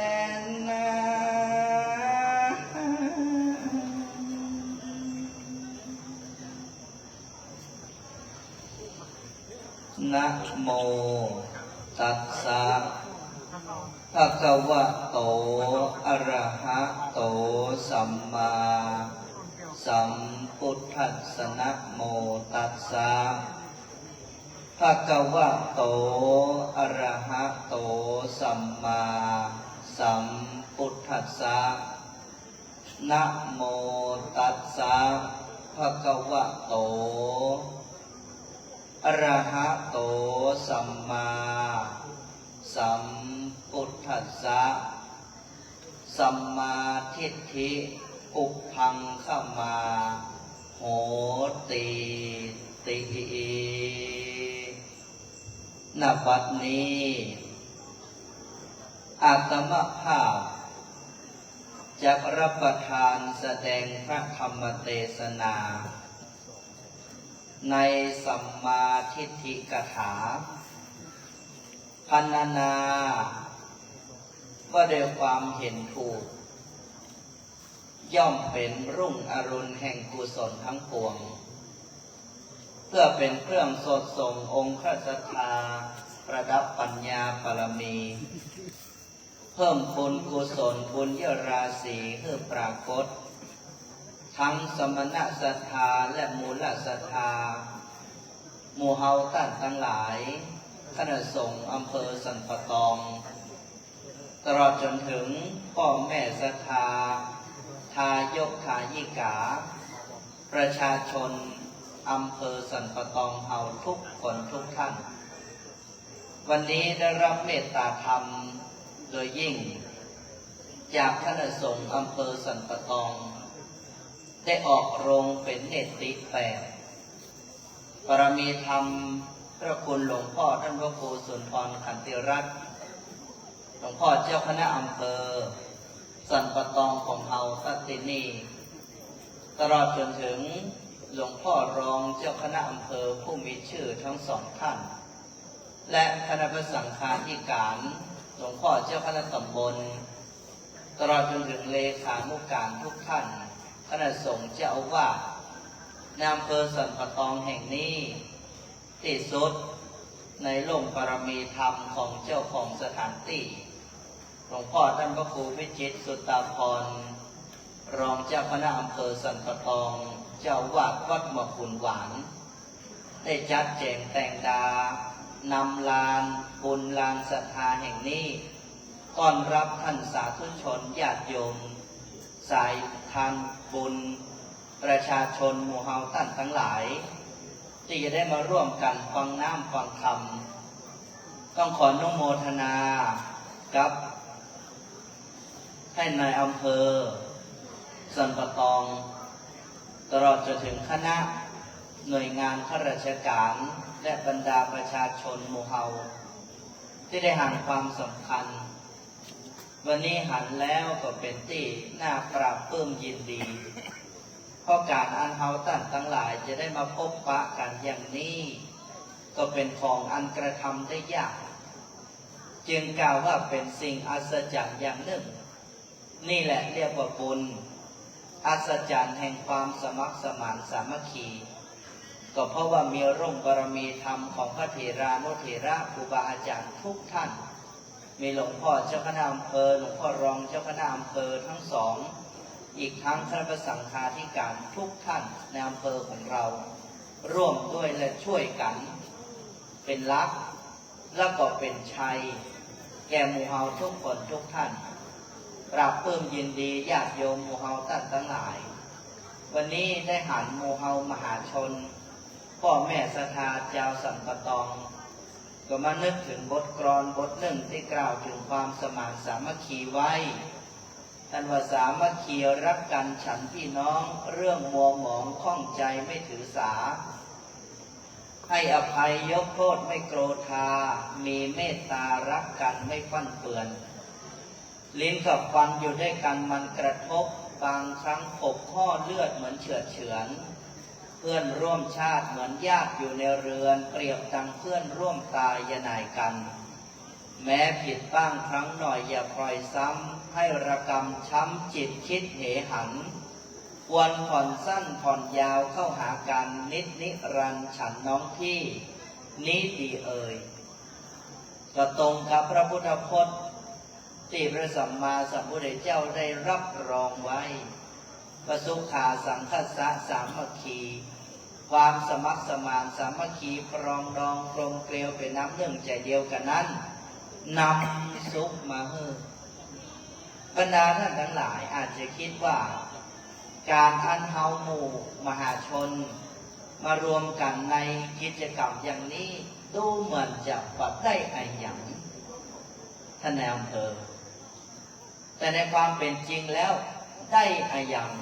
างมหาศาลแล้วก็ต้องบอกว่าวันนี้องค์เทศก็ปลื้มใจที่ว่าปลื้มใจก็เพราะว่าองค์เทศเองก็เป็นลูกเป็นหลานเจ้าสัมปตองที่จริงแล้วงานใหญ่ระดับนี้หลวงพ่อท่านพระครูวิจิตรสุตาภรณ์จะนิมนต์พระมหาเถระยิ่งกว่านี้ก็ย่อมได้คณะสงฆ์ทุกคนทุกท่านล้วนแล้วก็เป็นผู้เมตตาแล้วก็เป็นผู้มีความชำนิชำนาญความรู้ความสามารถมากไม่ใช่ว่าหาไผ่เทศก็ได้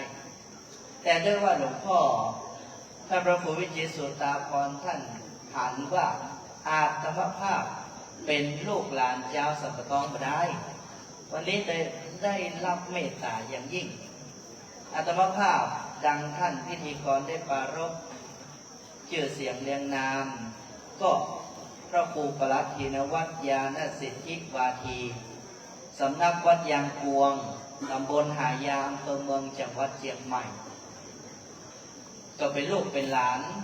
น้ำบ่อหลวงสันปะตองเป็นคนบ้านหนองไหวตำบลน้ำบ่อหลวงนี่แล้วก็เป็นลูกหลานของหลวงพ่อครูบาอาจารย์ท่านทั้งหลายก็เมตตาที่จริงมาวันนี้มันเหมือนปิ๊กบ้านหันปี่หันน้องหันลุงหันน้าอย่างนี้เป็นต้นได้มาพบปะครูบาอาจารย์อบอุ่นใจตั้งแต่เป็นละอ่อนก็จากบ้านจากจองไปอยู่ในเวียงไปอยู่วัดโลกโมลีแรกเริ่มเดิมทีก็คิดว่าตั้งใจจะตายเอาวัดโลกโมลีฮะนะแต่ก็บุญกากรรมกากับโมโหเพิ่นนิมนต์ไปเป็นเจ้าวาดเสียวัดยางพวงก็เลยจากประตูจ้างเผือกวัดโลกโมลีข้ามมาอยู่ประตูเชียงใหม่ตำบลหายาอยู่วัดยางพวงแต่วันนี้มีอย่างก็ขึ้นเติงหาศรัทธาญาติโยมอยู่โดยเฉพาะก็ทราบว่าโดยอำเภอสันปะตองของเรานั้นก็ฟังรายการวิทยุด้วยตะกี้ญาติโยมตรงปังงิ้วก็เข้ามาต้อนรับแล้วก็นำจตุปัจจัยมาร่วมเพราะว่าทราบว่าในเวียงโดยเฉพาะคลื่นสถานีวิทยุวัดพระธาตุดอยสุเทพจะจัดงานบุญแต่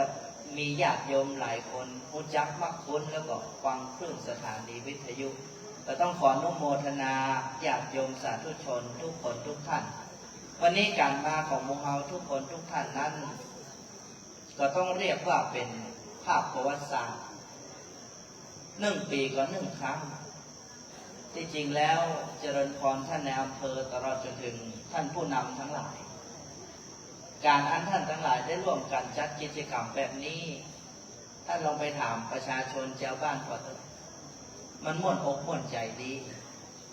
โดยเฉพาะการอันที่เฮาท่านทั้งหลายมาจัดกิจกรรมแบบนี้นั้นก็อย่างที่หมู่เฮาหันนั่นแหละธรรมะมาฟังธรรมะมันเป็นอย่างไรท่านทั้งหลายฟังธรรมะท่านทั้งหลายเคยคิดเรื่องนี้มาก่อนฟังธรรมะมีธรรมะมาเป็นประโยชน์อย่างไรโดยเฉพาะท่านผู้นำทั้งหลายทุกท่านจำเป็นอย่างยิ่งที่จะต้องทราบเรื่องนี้แต่ที่อาตมาภาพได้ยกนิเคปบทธรรมขึ้นว่าสัมมาทิฏฐิปุพังคมาโหติแปลความว่าสัมมาทิฏฐิเป็นรุ่งอรุณแห่งกุศลทั้งปวงเรื่องวันนี้เป็นเรื่องสำคัญที่ท่านในอำเภอตลอดจนถึงประชาชนหมู่เฮาทุกคนทุกท่านจำจะต้องทราบทำไมจะต้องทราบเพราะหมู่เฮาท่านทั้งหลายเป็นหน่วยงานข้าราชการเรียกว่าข้าราชการขอรับใช้พระราชาอนุวัตตามพระราชาเวลานี้ท่านทั้งหลายพอจะทราบกันอยู่หรือไม่ว่าพระราชาทรงงานในอย่างพ่อ นอกจากการปกครองบ้านเมืองประชาอาณาราษฎร์แล้ว พระราชาพระองค์นี้คือพระบาทสมเด็จพระวชิรเกล้าเจ้าอยู่หัว ยังทรงสนพระทัยใส่พระทัยประชาชนอย่างมหาศาลโดยเฉพาะเรื่องกินเรื่องใช้นั้นบอกว่านะเขามีหลักเศรษฐกิจพอเพียงพระบาทสมเด็จพระบรมชนกาธิเบศรปูทางไว้แล้วหลักเศรษฐกิจพอเพียงที่พระบาทสมเด็จพระบรมชนกาธิเบศรพระองค์ได้ทรง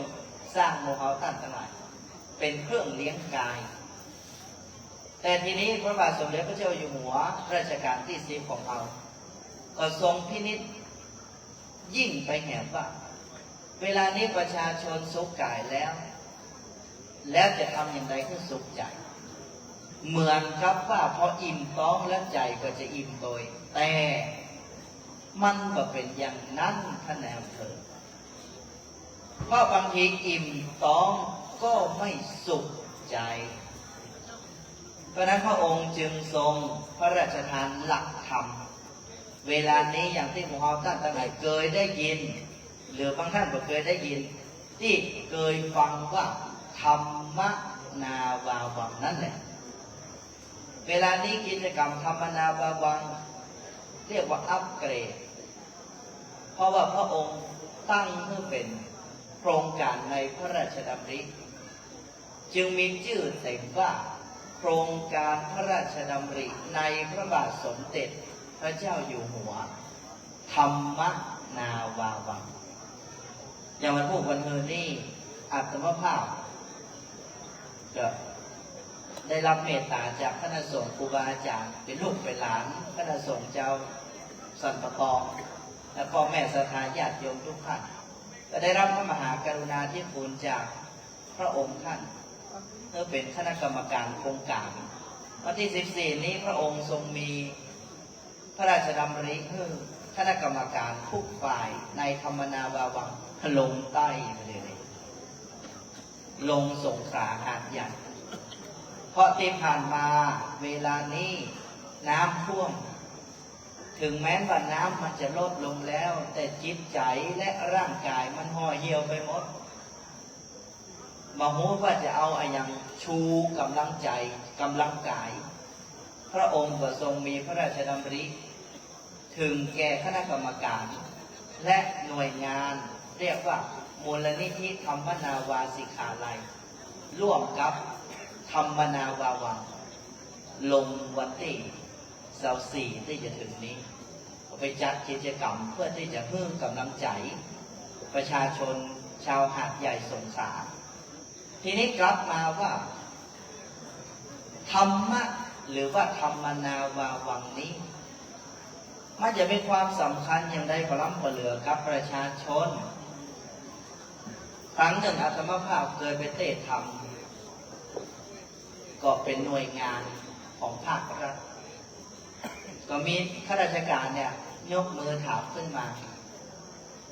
มันจะประดีกว่าหรือว่าเขาจะบอกประชาชนว่าจะเนี่ยได้กินจะเนี่ยได้ใช้บางทีแล้วการมานั่งฟังธรรมะนั่งฟังพระสวดนี่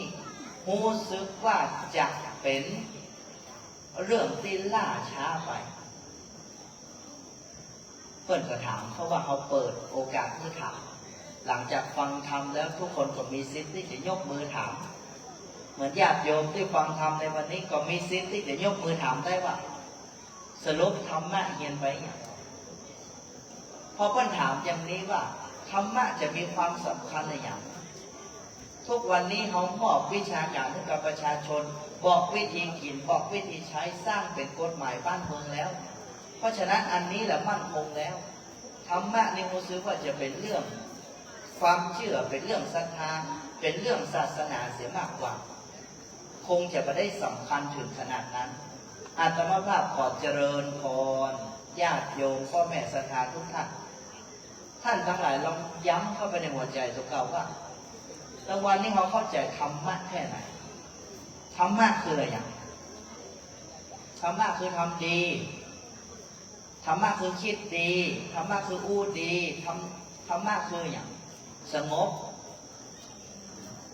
และสงบแต่ก่อน หมู่เฮาทุกคนได้ยินคำว่าธรรมะกันมาเมินแล้วแต่ทีนี้อาตมาภาพอยากจะมาถามเพราะวันนี้คณะสงฆ์สัมปตองของเราก็ตั้งใจจัดเวทีนี้เพื่อให้ศรัทธาญาติโยมได้กลั่นกรองธรรมจริงๆเข้าไปในหัวใจที่ว่าธรรมะเพื่อประชาชนจะเป็นที่พึ่งเป็นที่พึ่งอย่างไรวัดเป็นที่พึ่ง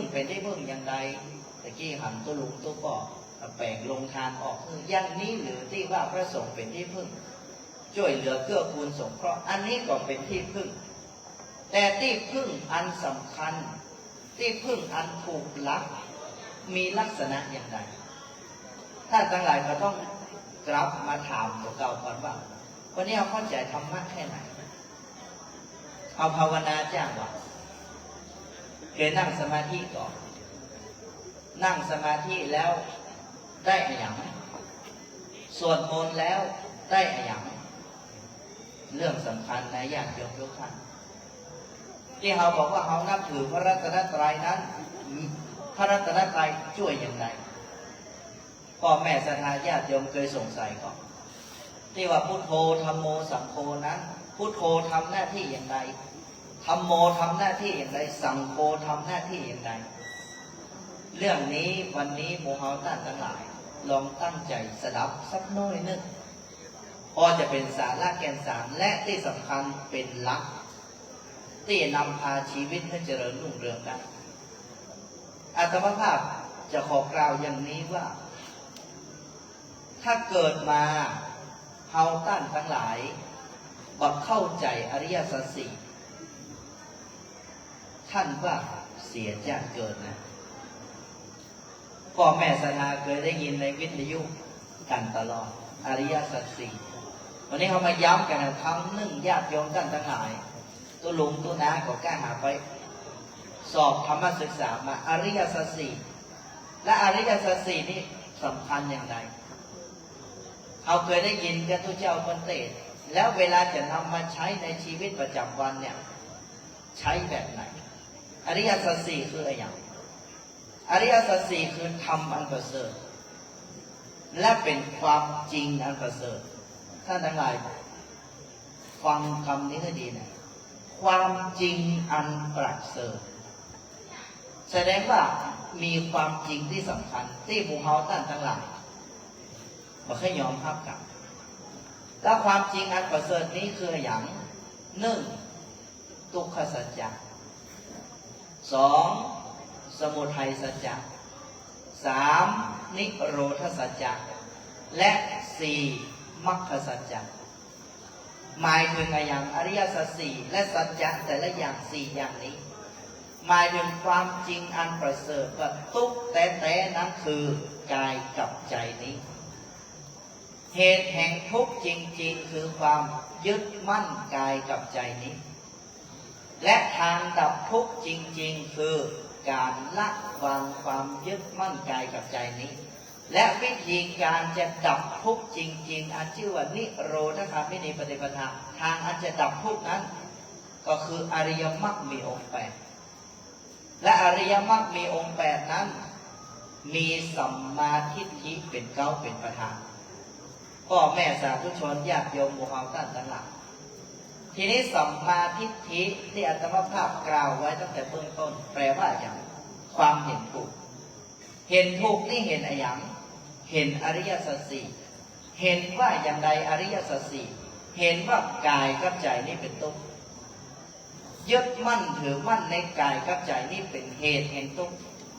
ละวางความยึดมั่นถือมั่นในกายกับใจนี้เป็นทางอันจะดับทุกข์และตรงวันนี้หมู่เฮาท่านทั้งหลายทราบเรื่องนี้แค่ไหนที่เฮาบอกเฮาเป็นทุกข์และสามารถพ้นทุกข์ได้ท่านผู้ฟังญาติโยมทุกท่านเรื่องนี้สำคัญนะตรงวันนี้เฮามีความทุกข์แต่สามารถจัดการกับความทุกข์ได้เพราะอะไรท่านในอำเภอเพราะเฮาบ่รู้จักองค์ประกอบของทุกข์เฮาไปคิดว่าทุกข์เกิดจากคนอื่นเพราะคนอื่นหญิงอื่นชายอื่นหรือสิ่งอื่นเป็นเหตุแห่งทุกข์ที่จริงแล้วพระเจ้าทุกข์ที่แท้จริงคือตัวของเขา และตัวของเขามีองค์ประกอบอย่างพ่อก็เรียกว่าขันธ์ห้าจะอู้ให้มันง่ายกว่านี้ก็คือร่างกายจิตใจของเขานี้มีองค์ประกอบ5 อย่าง และองค์ประกอบ5 อย่างนี้มีอย่างพ่อ 1. ระบบร่างกาย 2. ระบบความรู้สึก 3. ระบบความจำ 4. ระบบความคิดและสุดท้ายระบบการรับรู้ท่านอำเภอลองพิจารณาดีๆไอ้ที่ว่าระบบทั้ง5ระบบทั้ง5นี่มันไม่ใช่เรื่องศาสนา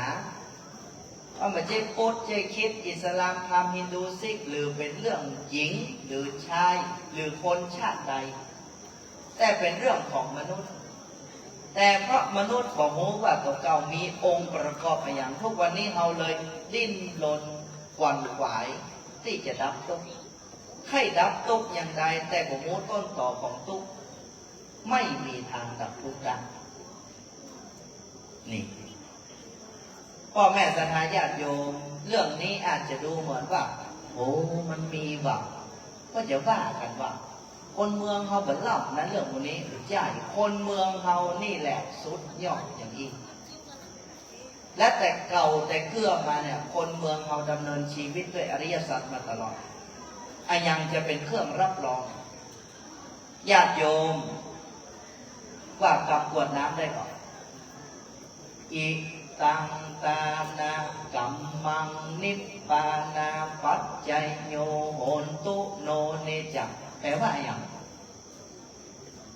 นิพพานาปัจจัยโยโหนตุโนเนจังว่าอยู่ว่านิพพานาปัจจัยโยนิพพานาปัจจัยโยแปลว่าอย่างนิพพานาปัจจัยโยนิพพานาปัจจัยโยนี่แหละเป็นผลจากอริยสัจนี้ญาติโยมทุกท่านการที่เขากระทำนี้เป็นปัจจัยถึงนิพพานศีลที่เขากระทำนี้เป็นปัจจัยถึงนิพพานภาวนาที่เขากระทำนี้เป็นปัจจัยถึงนิพพานนิพพานคืออย่างความสุขสงบสุขสงบได้อย่างไรเพราะมันไปยึดมั่นถือมั่นนี่ยึดสิ่งใดมั่นสิ่งใดสิ่งนั้นฮึ่มตุกกลับคืนมาท่านทั้งหลายลองถามตัวเก่าในฮักอย่างพ่อประเดี๋ยวนี้ฮักลูกเหมือนกับว่าฮักลูกจะเป็นสุขขอถามจะได้รับสุขได้อีกฮักรถเหมือนจะเป็นสุขสุขได้อีกฮักบ้านฮักจองฮักครอบฮักครัวฮักเงินฮักทองฮักทรัพย์สินสลิงคารศรัทธาขอว่ามันแต่แล้วว่าสุขได้อีกหรือที่สุดยังเป็นทุกข์อยู่เพราะฉะนั้นญาติโยมสาธุชนท่านทั้งหลาย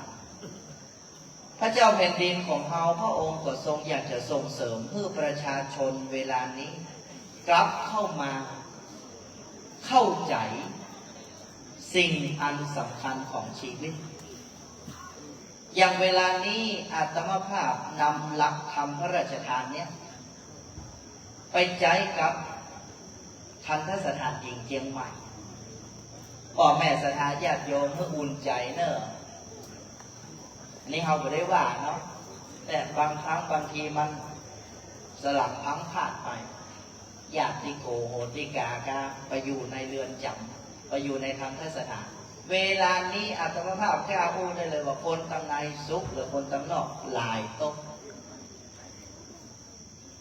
ทำไมถึงกล้าว่าอย่างนี้เมื่อครั้งวันที่13 กรกฎาคมอาตมาภาพมีโอกาสได้ถวายพระธรรมเทศนาหน้าพระที่นั่งก็รายงานเรื่องนี้กับพระเจ้าอยู่หัวกับพระราชินีวันนั้นยาสัมปตองมาไปชนะท่านอำเภอไปบอกที่เพิ่นจัดที่ศูนย์ประชุมนานาชาติที่พระเจ้าแผ่นดินกับพระราชินีเสด็จเนี่ยจำอาตมาได้บอกก็วันนั้นก็ว่าเรื่องนี้คือพระเจ้าแผ่นดินเพิ่นใครหูว่าเอาอย่างมาเผยแผ่ในเชียงใหม่นี้พ่อและได้ประโยชน์อย่างพ่ออาตมาภาพกดใจเวลาตั้ง7 เดือนไล่มาตั้งแต่ปี67ก็อยู่ในข้อจนคนว่าโอ้อันนี้มันตู้คอกแล้วประเดี๋ยวนี้ใครมาถามไปอยู่คอก ก็เช่นว่าไปแอวญาติโยมต่างทั้งหลาย ไปมือทำมากคนในครอบประเดี๋ยวนี้มีปันกับ600 กว่าชีวิตอาตมาภาพก็เอาสิ่งเนี้ยที่เรียกว่าพระรัตนตรัยเนี่ยที่หมู่เฮาได้ยินแต่แกพุทโธเมนาโถธัมโมเมนาโถสังโฆเมนาโถนั่นนะเอาไปเมื่อคนในครอบว่าศรัทธาฟังก็ดีนะศรัทธาว่าคนในครอบเป็นสุขหรือว่าเป็นทุกข์เอาหมีกับสุขนี่พี่ว่าไงหมีความสุขอะถึงจะว่าสุขยังได้ก็มีทางที่จะสุขได้จริงๆอาตมาภาพก็ขึ้นอย่างนั้นแรกก็ให้ลองก็ได้ว่าธรรมะพระราชทานนี้จะใช้ได้จริงหรือไม่ก็ลองเอาไปใช้ในทันทสถานหญิงเชียงใหม่แรกเริ่มเดิมทีของทุกคนตั้งในน่ะพุทโธเมนาโถธัมโมเมนาโถสังโฆเมนาโถท่องในใจนี่ปกติมันจะขึ้นแม่บอกนี่อย่างกูมาอยู่ในนี่เมื่อใดกูจะออกขอบสักเกิดอีนั่นมันเนี่ยคือกูเข้าขอบไอ้นี่เนี่ยกูเข้าขอบมันมีแต่ความพยาบาทเบียดเบียนจิตมันก็เป็นสุขแล้วพออาตมาภาพนำสิ่งนี้เข้าไปพุทโธเมนาโถแรกเขาเงียบไปยากเพราะถ้าสมมติว่าคนนี้เงียบคนนี้เหมือนเงียบอาตมาภาพก็เลยอู้กับผอ.ผู้ดูแลเราต้องสร้างวัฒนธรรมองค์กร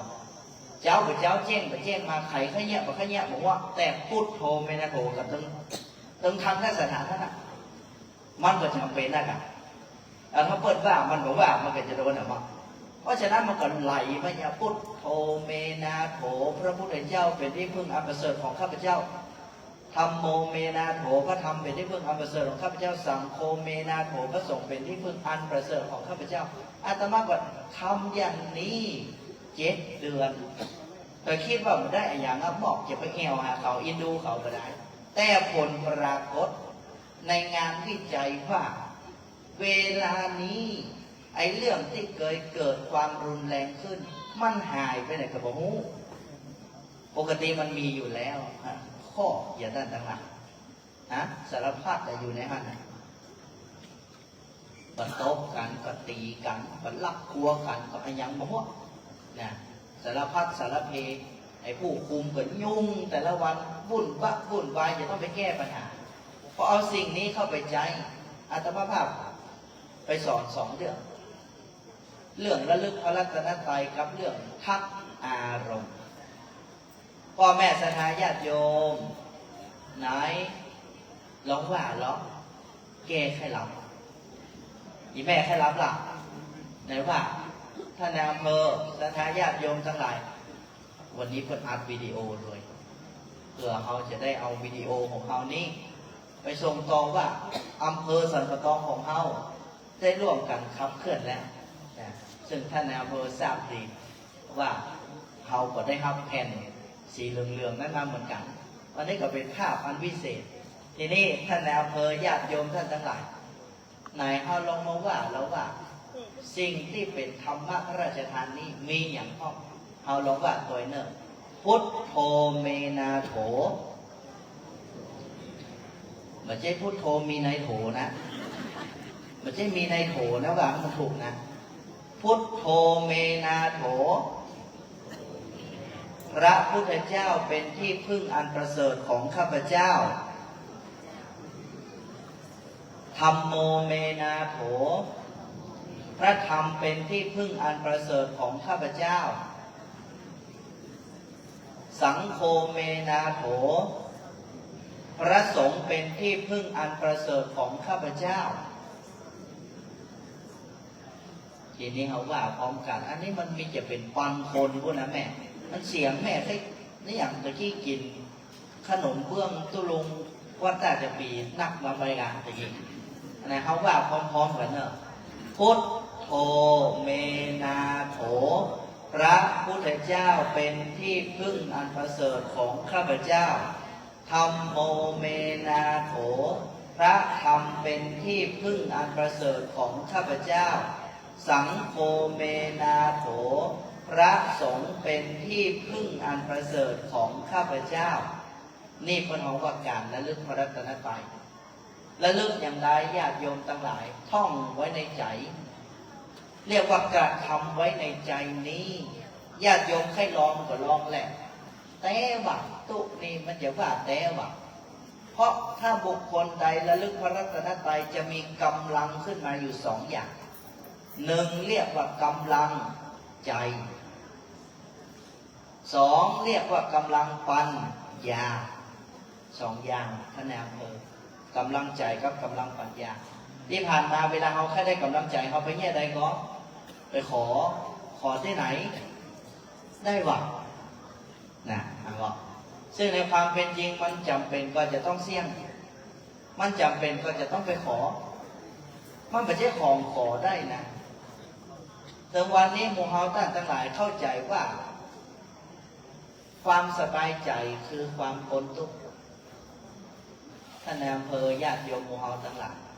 คนละเรื่องกันเนอะสบายใจคือสบายใจพ้นทุกข์คือพ้นทุกข์อย่างวันนี้อาตมาได้พิซซ่าสบายใจก็ไปจ้างเนาะมันพวกเธอจะได้เอาอุ่น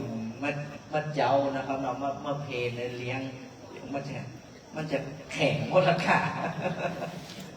เพราะนั้นความสบายใจกับความพ้นทุกข์นี่คนละเรื่องนะท่านนายอำเภอมันคนละเรื่องความสบายใจก็คือความสบายใจความพ้นทุกข์ก็คือความพ้นทุกข์อย่างเราเวลาเราทำอย่างนั้นทำเพื่อความสบายใจแม่นะจะได้ความสบายใจแต่ถามว่าพ้นทุกข์ก็ต้องไปดูว่าเหตุที่ทำนั้นเป็นเหตุทำให้พ้นทุกข์ก่อนแต่บางทีมันแบบตรงกับเหตุเพราะนั้นการที่หมู่เฮาท่านทั้งหลายและลึกพระรัตนตรัยนี้เป็นการกลับมาพึ่งตัวเก่าซึ่งโยมพ่อโยมแม่ศรัทธาหมู่เฮาท่านทั้งหลายสามารถพึ่งตัวเก่าได้หมดเลยติรัตนะแก้วเจ้าสามประการที่ว่าพุทโธธัมโมสังโฆนี้พุทธะคือปัญญาคือการที่เรามีสัมมาทิฏฐิหันอริยสัจสี่ธัมโมคือธรรมะคือความจริงที่เราเข้าใจในอริยสัจสี่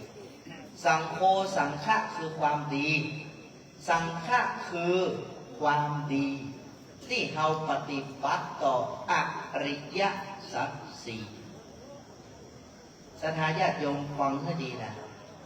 พระพุทธที่เป็นที่พึ่งกับเราเพราะเราหูอริยสัจสี่พระธรรมที่เป็นที่พึ่งของเราเพราะเราเข้าใจอริยสัจสี่พระสงฆ์ที่เป็นที่พึ่งของเราเพราะเราปฏิบัติต่ออริยสัจสี่นี่เพราะนั้นที่ผ่านมาเนี่ยเราก็มีกำลังใจขึ้นมาสักเติบเพราะเราบอกเข้าใจเรื่องนี้เราบอกเข้าใจอริยสัจสี่สัจแสอย่างหูยักษ์สักอย่าง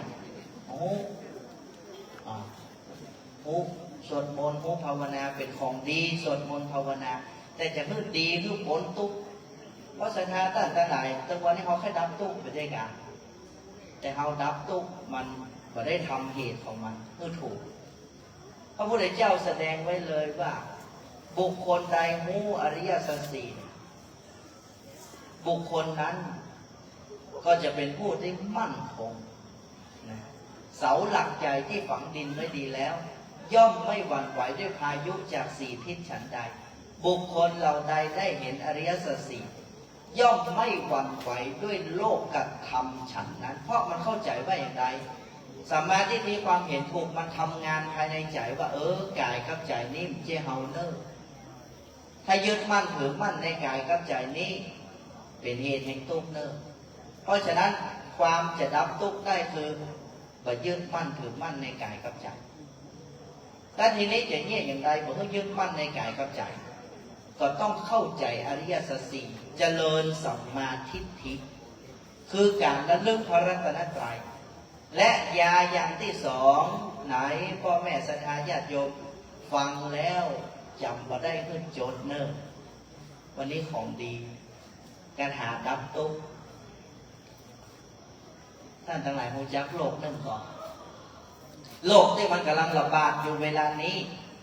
ระบาดเข้ามาอยู่ในวัดในวาไหมนะแล้วก็ระบาดทั่วฟ้าเมืองไทยเวลานี้ไม่ใช่เรื่องโรคมะเร็งไม่ใช่โรคเบาหวานความดันแต่ไอสิ่งที่นำมะเร็งเบาหวานและความดันมาคือโรคซึมมาอย่างซึมเศร้า พ่อแม่ศรัทธาญาติโยมทั้งหลายโลกนี้น่ากลัวเน้อใส่ขี้ง่อมพ่ออายุไหนง่อมแม่ง่อมมาเนาะนั่นเลยแม่เฮ้ยแม่ง่อมพ่อง่อมเนี่ยอันนี้ละระวังให้ดีเถอะอันนี้ละตัวเด็ดญาติโยมทั้งหลายอยู่ในเป็นง่อม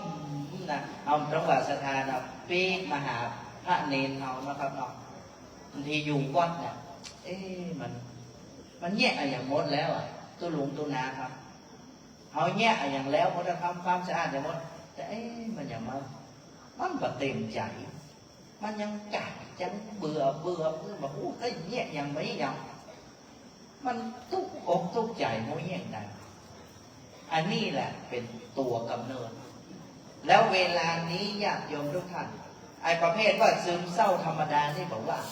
แต่ซึมเศร้านักโดยเฉพาะละออนในเวียงแต่สันปะตองนี่หมอหมีที่เปิ่นไปวิจัยมาผลของโรคซึมเศร้าที่เกิดขึ้นเวลานี้ไล่มาทางสันทรายนะดอยสะเก็ดนะสันกำแพงนะอำเภอเมืองหางดงอยู่นี่นะท่านในอำเภอก็ได้ถ้ามันตีกำแพงเข้ามาแล้วก็ยุ่งไอตัวนี้แหละที่ว่าซึมเศร้านี่แหละคือเรื่องระบาดทุกอย่างพ่อกำนันพ่อหลวงท่านปลัดท่านในอำเภอฟังให้ดีเพราะเวลานี้เรากำลังรณรงค์อย่างก็ยาเสพติดขอถามหน่อยยาเสพติดเกิดขึ้นได้อย่างไรท่านในอำเภอยาเสพติดเกิดขึ้นได้อย่างไรท่านแม่กับงอกมันจะเกิดขึ้นหรอก็ย้อนแม่งอกก็งอกกันละมันซึมมันแยกได้ไม่ได้ง่ายเลยไข่อยู่ดีอยู่ได้ใครได้กินยาม้าท่านว่าไปเลยจิตใจมันตุกเหลือขนาเวลานี้บอกว่าจะเนี่ยอย่างไรก็เลยไปเปิ่งเม็ดส้มเปิ่งเหล้าเปิ่งบุหรี่อันที่ไปล้างพับล้างเหล้านี่ขอถามหน่อยนะว่าไม่ใช่ว่าไปม่วนมาได้มันมีอะไรอย่างในใจมันหากันก็เลยไปหาหมูหาจุ้งเล่าร้องคอเห็นสักหน่อยพอว่าจะแก้งอกแก้เหงาเพื่อมันหายจากความมันเมาแล้วมันจะได้ลืมเรื่องนั้นนะเรื่องนั้นนะมันกินใจอันเนี้ยซึมเศร้าเข้าใจแล้วที่ผ่านมาเขาแก้ไขอย่างไรรณรงค์ยาเสพติดไม่ดีมันหูกะไม่ยอมมันจะบอกหูว่ายาเสพติดไม่ดีแต่เพราะความซึมเศร้าภายในใจของมันนั่นแหละปิดหูปิดตามหมดญาติโยมทุกท่านไอ้ตัวนี้ตัวกลางอาตมาภาพตาเถอะถ้ารณรงค์เรื่องโรคซึมเศร้าได้ยาเสพติดจะหายนี่ถ้ารณรงค์เรื่องซึมเศร้าได้อาชญากรรมอาชญากรสารพัดปัญหาที่เกิดขึ้นในสังคมในชาติจะทุเลาเบาบางลงแล้วใครเป็นผู้นำพอโหกนี่แหละแต่ถ้ามันมาเป็นผลแต่เจ้าฟ้าเจ้าแผ่นดินจะเผยแผ่ออกไปในหยางต่อแม่ศรัทธาญาติโยมทั้งหลายหมู่เฮาทุกคนทุกท่านเวลานี้เรื่องซึมเศร้าไม่ใช่เรื่องปกตินะจะไปขึ้นว่ามันเป็นอย่างนั้นเดียวไปเสาะยาขีดปัจจัยนะยานั่นไม่ใช่ที่สุดนะท่านทั้งหลายทรมานเหลือขนาดคนเป็นซึมเศร้าถามนะเอามาถามก่อนก็คนเป็นซึมเศร้าแล้วกินยาตัววันนี้เป็นไรไม่ใช่ดีมั่วกินมันก็ไม่ใช่ดีลำคนเล่นกันทึดก็เป็นเหงายังไก่เหงาอ่ะท่านทั้งหลายเคยถามว่ามันง่อมมันก็เป็นสดชื่นก็เปิดอันนี้แหละตัวดีถ้าถามว่าโรควันนี้เกิดจากอะไรอย่างใจที่หมดกำลังใจที่มันมามีกำลังถามหน่อยว่าเวลาเราตุกใจศรัทธาไปยังไงดูหนังครับถ้าไปถามละอ่อนฟังเพลงเจ้าถ้าประเด็นนี้ก็ดูซีรีส์ถ้าในอำเภอดูซีรีส์อีกจะหายแก้ซึมเศร้าอาตมาภาพว่ามันจะเหลือเก่านะกันไม่ใช่ว่าอาตมาบอกเคยพอหรอกวันนี้พอไปตัวก็ให้ไปตัวไหนประเดี๋ยวนี้หนังใหม่มาสาธุ2 นี่สถานไปพอด้วยกันไอ้ได้พอเล่าไปพอเห็นเนอะเหมือนกับว่าพ่อหนังนี่จะแก้ซึมเศร้าได้นะแต่ที่จริงใช่นะเป็นนักแล้วก็มันแค่อยากจะมุกออนจากเรื่องนี้ไปอย่างเรื่องนึงแล้วมันก็แก้ไปเป็นอย่าง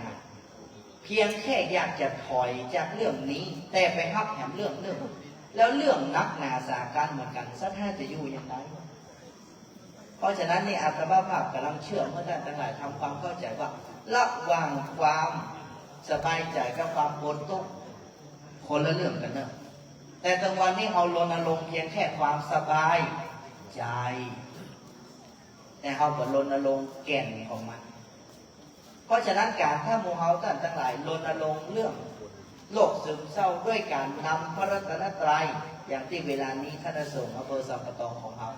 ได้เมตตาอย่างยิ่งนี่แหละญาติโยมของดีทีนี้ตะกี้ระลึกพระรัตนตรัยแล้วอย่างที่สองเรียกว่าคาถาทับทุกข์มีไหนโยมพ่อโยมแม่ศรัทธา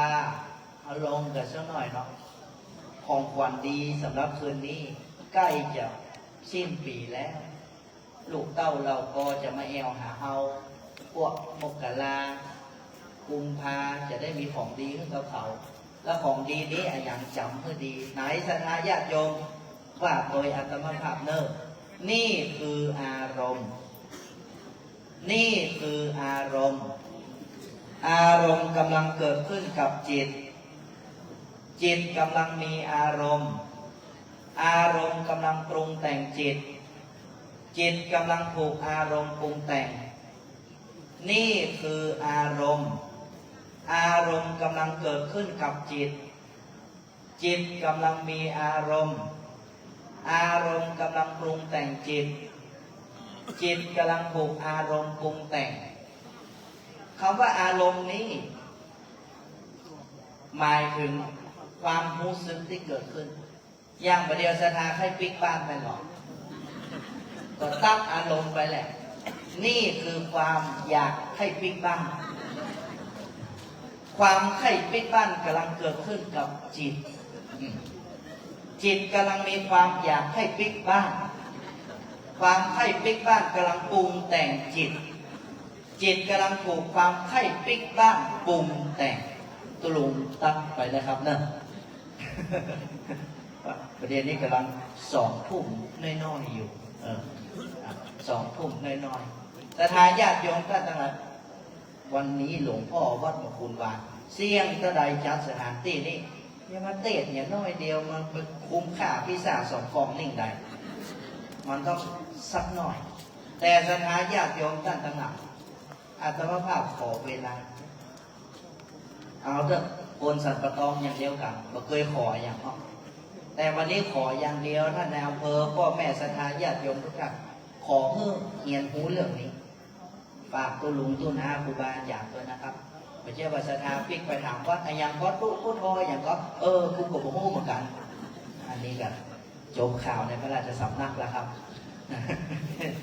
ไปต่อก็ได้ละอีนี่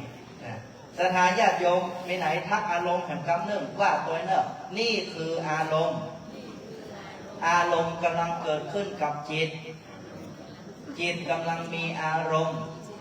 อารมณ์กำลังปรุงแต่งจิตจิตกำลังถูกอารมณ์ปรุงแต่งนี่อย่างต้องทักอารมณ์บอกไม่ออกศรัทธาต่างหลักฟังคำนี้ให้ดีนะกิเลสไม่ใช่อารมณ์ไม่ใช่กิเลส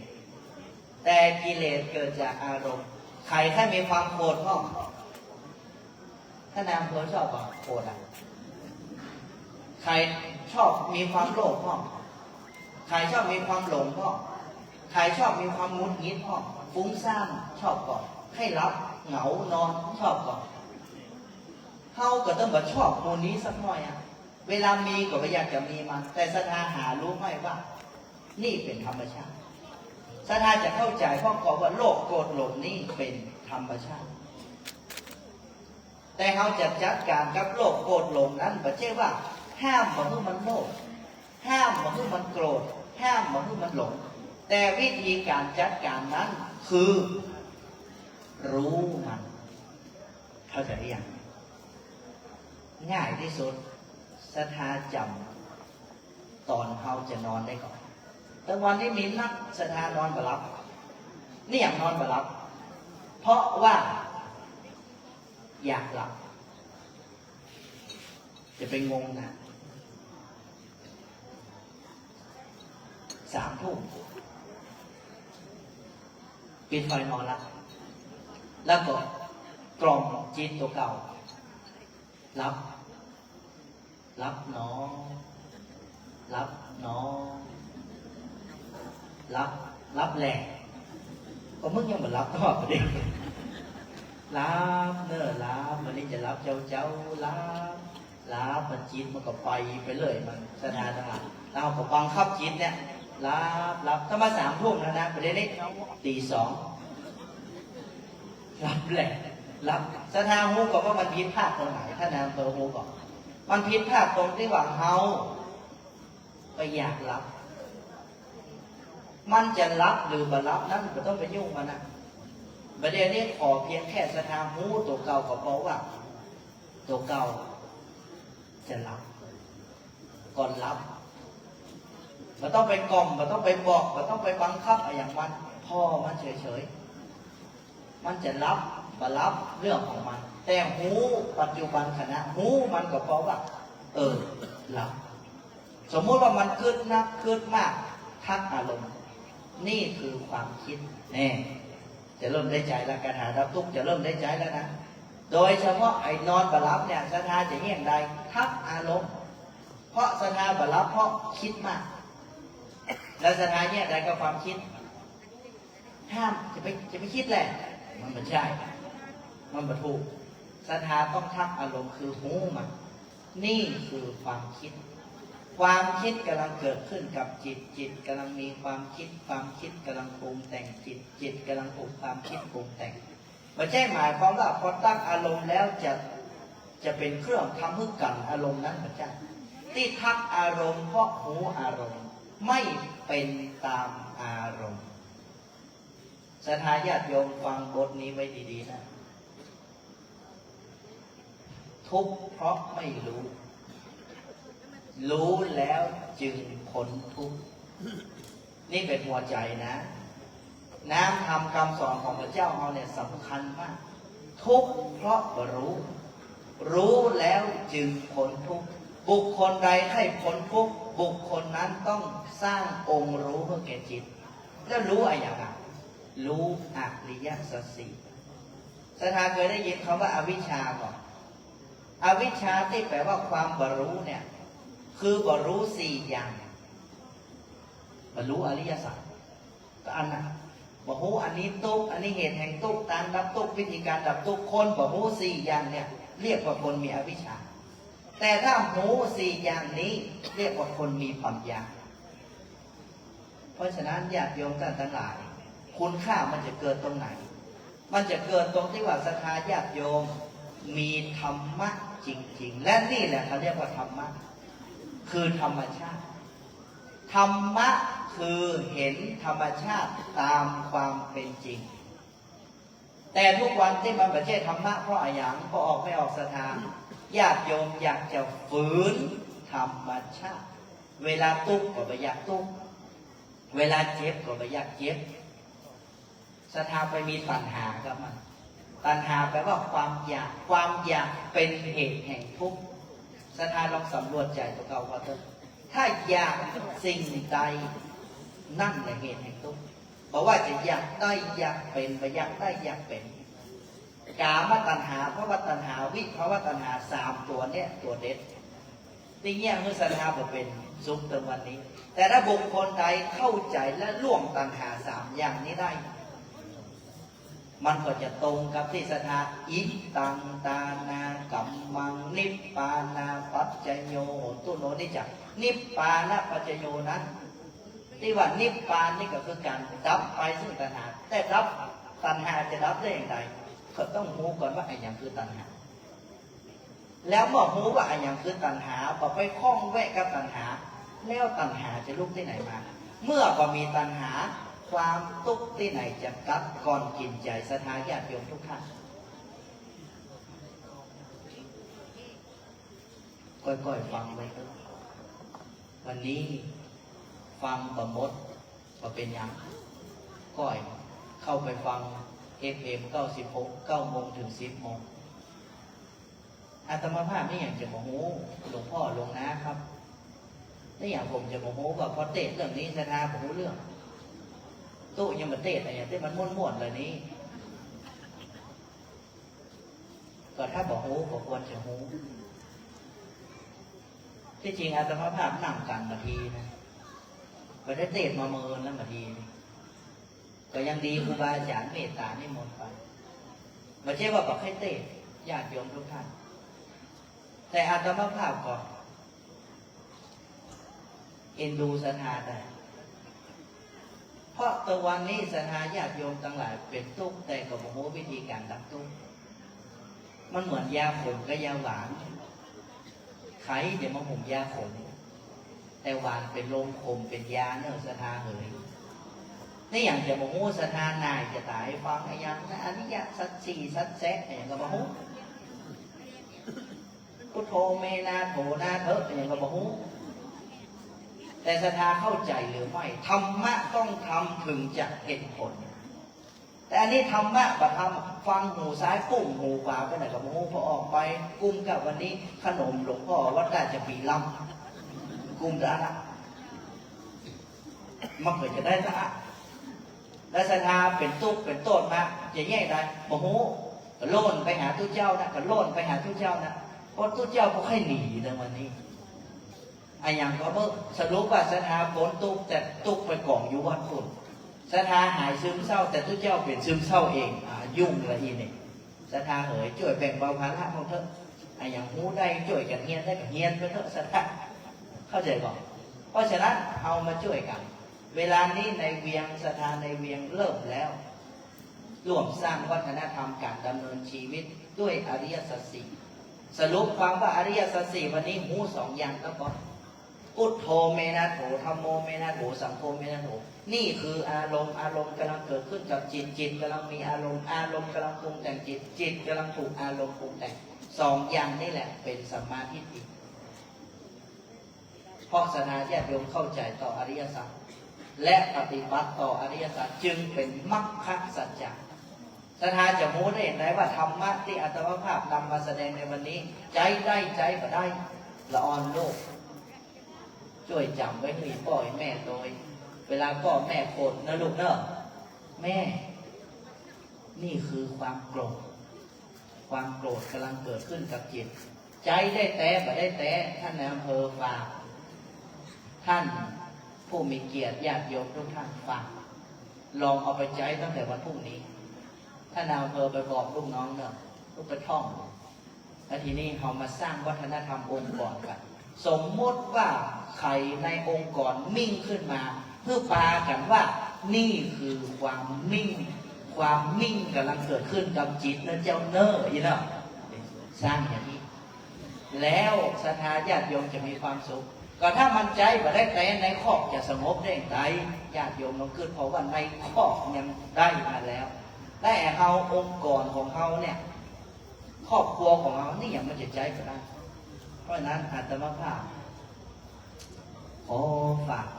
กับพ่อแม่ศรัทธาญาติโยมแล้ววันนี้ในนามพระลูกพระหลานของครูบาอาจารย์มีหลวงพ่อเจ้าคณะอำเภอพ่อรองอำเภอทั้งสองลูกครูบาอาจารย์ทุกท่านเก่ากับผมกราบขอบพระคุณเมตตาครูบาอาจารย์อย่างยิ่งที่ได้ช่วยส่งเสริมแล้วก็เวทีนี้เป็นเวทีที่สำคัญที่ได้พูดเรื่องสำคัญในวันนี้ดูเหมือนว่าจะเป็นเรื่องใหม่นะครับแต่พุทโธเมนาโถบ้านเมามีแต่เจนแล้วนะครับครูบาวัดน้ำบนหลวงครูว่าแล้วว่าแห่งนะครับเรื่องนี้เรื่องพระรัตนตรัยครูบาอาจารย์แต่เก่าแต่เครือครูว่ากันมาโดยตลอดเพราะฉะนั้นอันที่ว่าจะเป็นของใหม่นั้นที่จริงแล้วผมใหม่เป็นของพิเศษยิ่งเพราะฉะนั้นถ้าหมู่เฮาท่านทั้งหลายมาร่วมกันขับเคลื่อนการสร้างวัฒนธรรมอย่างนี้ก็จะเป็นประโยชน์และญาติโยมก็เอาไปบอกตู้ลุงตู้น้าที่ว่าพอเอาพุทโธเมนาโถไปใช้แล้วศรัทธารู้สึกอย่างไรไปรายงานถ้าใครอยู่ใกล้หลวงพ่อรองอำเภอตนแรกก็ไปหาหลวงพ่อรองตนแรกตนสองหลวงพ่อตำบล หลวงพ่อเจ้าว่าไปรายงานเปิดพระเจ้าได้พุทโธเมนาโถแล้วเป็นอย่างไรไปรายงานเปิดแล้วในปี69นี้จะมีกิจกรรมสำคัญเรียกว่าโครงการพระราชดำริในพระบาทสมเด็จพระเจ้าอยู่หัวธรรมนาวาวังก็จะขับเคลื่อนทุกอำเภอวันนี้ถือว่าเป็นปฐมก่อนจะงดปี68เริ่มต้นปี69ก็ถือว่าได้แห่งบ้านเกิดนะอำเภอสันปะตองของเราเพราะฉะนั้นขอพ่อแม่ศรัทธาญาติโยมนำไปประพฤตินำไปปฏิบัติธรรมะต้องลงมือทำจึงจะเห็นธรรมอาตมภาพแสดงพระธรรมเทศนามาหันว่าสมสมัยได้เวลาอันดีแล้วขออาราธนาคุณแห่งพระพุทโธคุณแห่งพระธรรมโมคุณแห่งพระสังโฆคุณแห่งติรัตนาแก้วเจ้าทั้ง3ประการได้โป๊บห่มรักษาพ่อแม่สาธุจนาท่านทั้งหลายได้อยู่ร่มเย็นเป็นสุขจะกระทำการงานอันใดแต่นี้ไปจงพลันสำเร็จจงพลันสำเร็จผลดังมโนปรารถนาทุกสิ่งทุกประการเพื่อปาการมีสติปัญญาหูแจ้งแทงตลอดในอริยสัจสี่หูทุกหูเหตุแห่งทุกหูทางดับทุกหูวิธีการดับทุกเข้าถึงมรรคผลพระนิพพานได้โดยง่ายในชาติปัจจุบันนี้จงทุกประการอาตมภาพแสดงพระธรรมเทศนามาในสัมมาทิฏฐิกถาพรรณนาว่าโดยอานุภาพของบุคคลผู้เห็นถูกคือเห็นซึ่งอริยสัจสี่ย่อมเป็นทางแห่งกุศลทั้งหลายทั้งปวงก็พอสมควรแก่กาลเวลาแล้วจึงขอสมมติยุติลงคงไว้แต่เพียงเท่านี้เอวังก็มีด้วยประกาศนี้ สาธุเมตตาธรรมในท่านพระครูประหลัดธินวัฒน์ญาณสิทธิวาทีได้แสดงพระธรรมเทศนาโดยเนื้อหาของพระธรรมเทศนาในค่ำนี้เราจะได้เห็นถึงแหล่งที่กำเนิดของโรคทั้งปวงนั่นก็คืองอมเท่ากับซึมเศร้าแล้วท่านก็ได้ใช้ยาขนานวิเศษเชื่อว่าพ่อแม่คณะสัตยาสาธุชนจำไม่ทันอยากจะขอเมตตาพระคุณท่านครับพระครูประหลัดธินวัฒน์ญาณสิทธิวาทีได้แจกยาขนาดพิเศษอีกรอบหนึ่งนี่คืออารมณ์ทุกท่านครับเราจะเปล่งเสียงให้เสียงนี้ก้องอยู่ในใจเสียงนี้ก้องเข้าหูและเสียงนี้จะสถิตมั่นในใจเป็นยาขนาดพิเศษในคืนนี้เมตตาพระคุณท่านได้แจกยาขนาดพิเศษครับนี่คืออารมณ์นี่คืออารมณ์เดี๋ยวก่อนนะครับเดี๋ยวออกเสียงด้วยครับ เรากำลังแจกยากันนี่คืออารมณ์นี่คืออารมณ์อารมณ์กำลังเกิดขึ้นกับจิตอารมณ์กำลังเกิดขึ้นกับจิตจิตกำลังมีอารมณ์จิตกำลังมีอารมณ์อารมณ์กำลังปรุงแต่งจิตอารมณ์กำลังปรุงแต่งจิตจิตกำลังถูกอารมณ์ปรุงแต่งจิตกำลังถูกอารมณ์ปรุงแต่งนี่คืออารมณ์นี่คืออารมณ์อารมณ์กำลังเกิดขึ้นกับจิตอารมณ์กำลังเกิดขึ้นกับจิตจิตกำลังมีอารมณ์จิตกำลังมีอารมณ์อารมณ์กำลังปรุงแต่งจิตอารมณ์กำลังปรุงแต่งจิตจิตกำลังถูกอารมณ์ปรุงแต่งจิตกำลังถูกอารมณ์ปรุงแต่งหวังว่าจะได้รู้นะครับมันจะสับสนนิดหนึ่งและนิดหนึ่งครับคืนนี้จะนอนหลับหรือไม่หลับก็ต้องอารมณ์กำลังปรุงแต่งจิตจิตกำลังปรุงแต่งอารมณ์หลับครับก็จะประมาณนี้แล้วท่านคิดไปเรื่อยๆครับโรคง่อมก็จะหายไปนอนไม่หลับก็จะหายไปถ้าคิดอะไรไม่ออกท่านมีทางลัดอีกนิดหนึ่งพุทโธเมนาโถธัมโมเมนาโถสังโฆเมนาโถเอาตัวนี้ไปจับ รับรองครับอย่างขนานเอกและปีหน้าพระธรรมเทศนาเช่นนี้จะสัญจรมาที่สันป่าตองอีกครั้งหนึ่งครับพระครูประหลัดธินวัฒน์ญาณสิทธิวาทีเทศทำดีมีสำเนียงเสียงเพราะริ่งขอเรียนเชิญสาธุชนทั้งชายหญิงตั้งใจจริงอนุโมทนาสาธุดังๆเถิดกราบขอบพระคุณอย่างยิ่งครับครับในลำดับต่อไปนะครับจะได้เข้านอบน้อมถวายเครื่องไทยธรรมกันเทศนะครับเจ้าภาพกันเทศในค่ำคืนนี้โดยชมรมผู้สูงอายุอำเภอสันป่าตองเป็นเจ้าภาพกันเทศนะครับสำหรับการถวายกันเทศจะขอรับเมตตาธรรมอาราธนาท่านพระครูวิจิตรสุตาภรณ์รองเจ้าคณะอำเภอสันป่าตองเจ้าวาดวัดมะขุนหวานเป็นผู้แทนของคณะศรัทธาสาธุชนในที่นี้ได้เข้าถวายกันเทศพระคุณเจ้าองค์แสดงพระธรรมเทศนากราบเมตตาด้วยความเคารพอย่างสูงครับ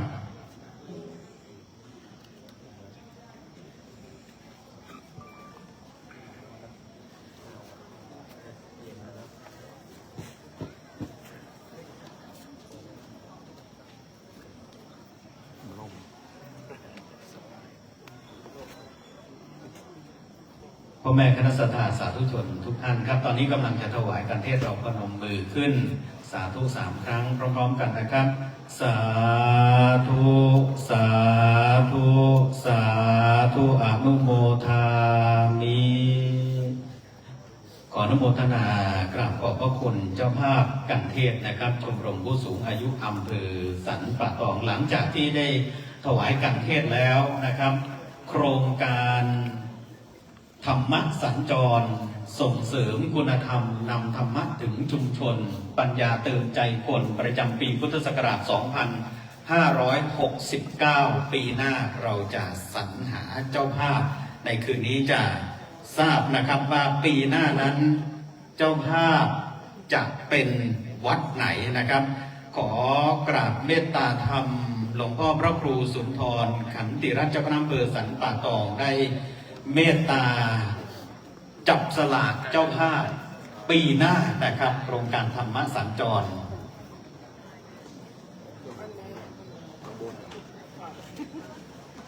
นะครับก็มีการจับสลากนะครับไม่ต้องไปคิดนึกนะครับนี่คืออารมณ์ครับครับนี่คืออารมณ์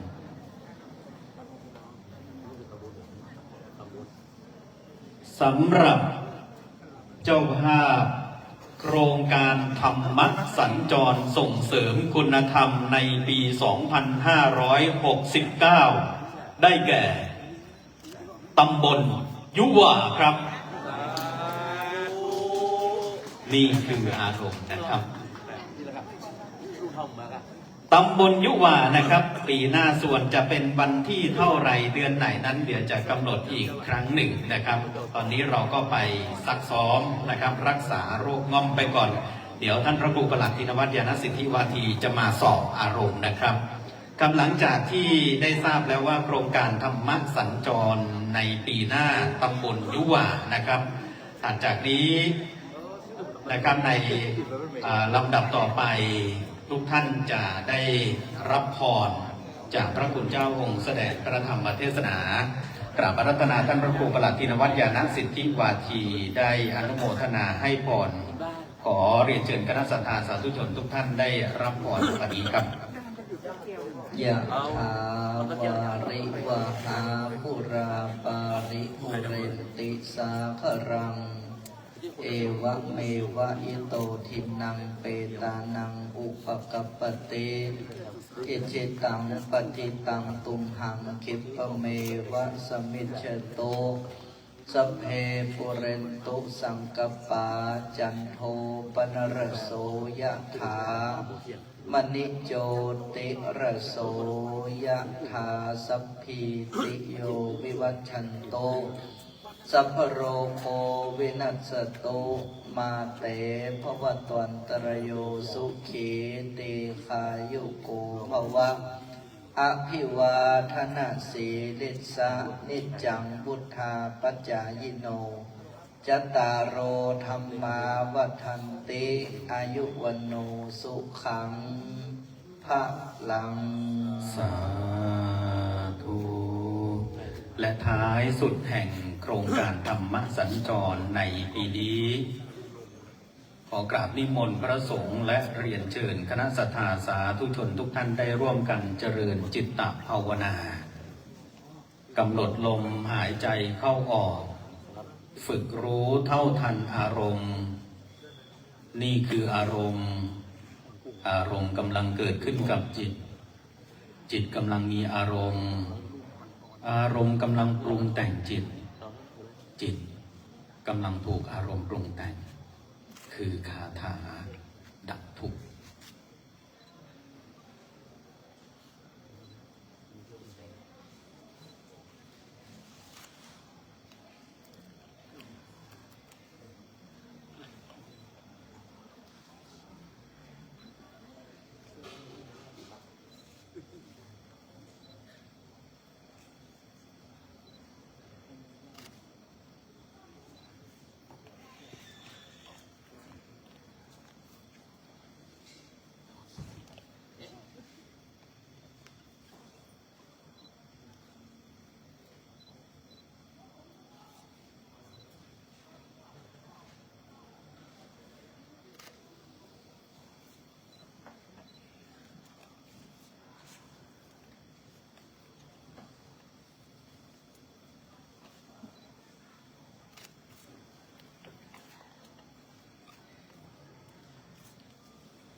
ตั้งจิตอุทิศผล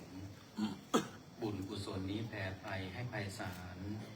ถึงบิดามารดาครูอาจารย์ทั้งลูกหลานญาติมิตรสนิทกันทั้งคนเคยร่วมรักสมัครใคร่ขอให้ได้ส่วนกุศลผลของฉันทั้งเจ้ากรรมนายเวรและเทวันขอให้ท่านได้กุศลผลนี้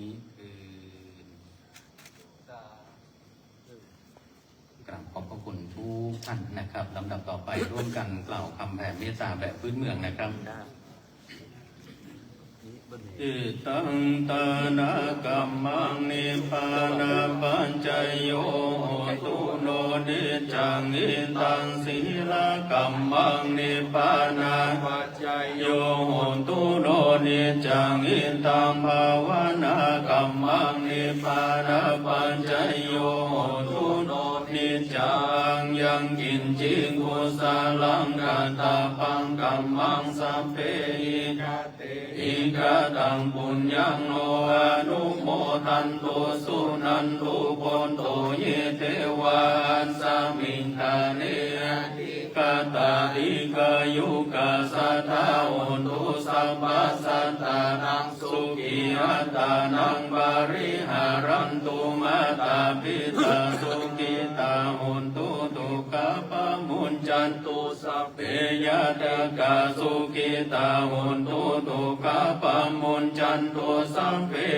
ยะตกาสุขิตาโอนตุตุกะปะมุญจันตุสัพเพปิสาสัพเพยะกาสัพเพเปตาสุขิตาโอนตุตุกะปะมุญจันตุสัพเพนาคตาสุขิตาโอนตุตุกะปะมุญจันตุสัพเพเทวาสุขิตาโอนตุตุกะปะมุญจันตุสัพเพอาจาริโยปัจจยาสุขิตาโอนตุตุกะปะมุญจันตุสัพพะสัมปันตินังสามิจันตุโอมทุกท่านค้อมศีรษะลงยังพระมหาเถระในสงฆ์หลวงพ่อพระครูสุนทรขันติรัตน์วันทาน้อยพร้อมกันนะครับวันตามิปันเตสัพพังปาราตังกัมมตะเมปันเตมยากตังปุญญังสามินาอังสามินากตังปุญญังไมหังกาตปังสาธุสาธุอนุโมทามิทุกขังปรัง สาธุเรียนเชิญทุกท่านหันหน้าไปทางด้านหน้ากล่าวคำลาพระพร้อมกันนะครับอะระหัง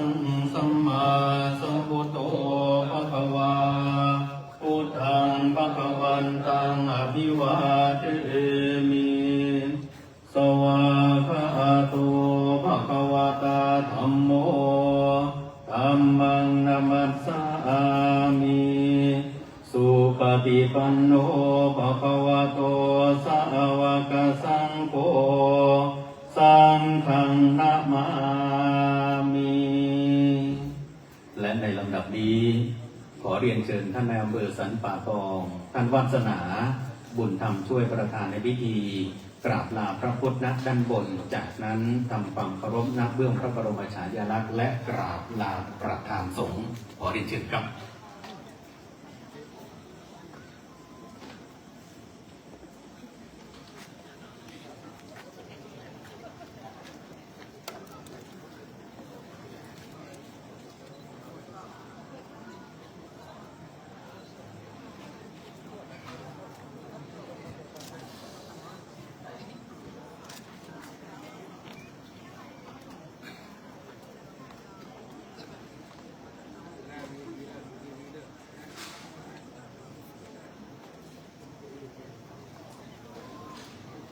เรียนเชิญทุกท่านยืนขึ้นครับ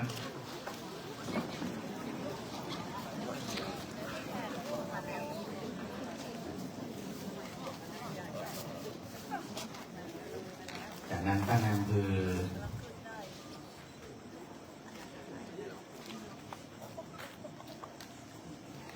จะได้กราบลาประธานสงฆ์ต่อไปครับเรียนเชิญทุกท่านนั่งลงครับหลังจากกราบลาประธานสงฆ์เสร็จแล้วนะครับจะขอความกรุณาท่านนายอำเภอสันป่าตองได้นั่งเก้าอี้รับรองสักครู่หนึ่งซึ่งท่านพระครูวิจิตรสุตาภรณ์รองเจ้าคณะอำเภอสันป่าตองจะได้กล่าวอนุโมทนาขอบคุณคณะศรัทธาขอบคุณทุกท่านที่มาร่วมในโครงการวันนี้ในลำดับนี้ขอพระเมตตารัตนาท่านพระครูวิจิตรสุตาภรณ์รองเจ้าคณะอำเภอสันป่าตองเจ้าวาดวัดมะขุนหวานได้กล่าวขอบคุณคณะสงฆ์และขอบคุณคณะศรัทธาและรัตนาครับ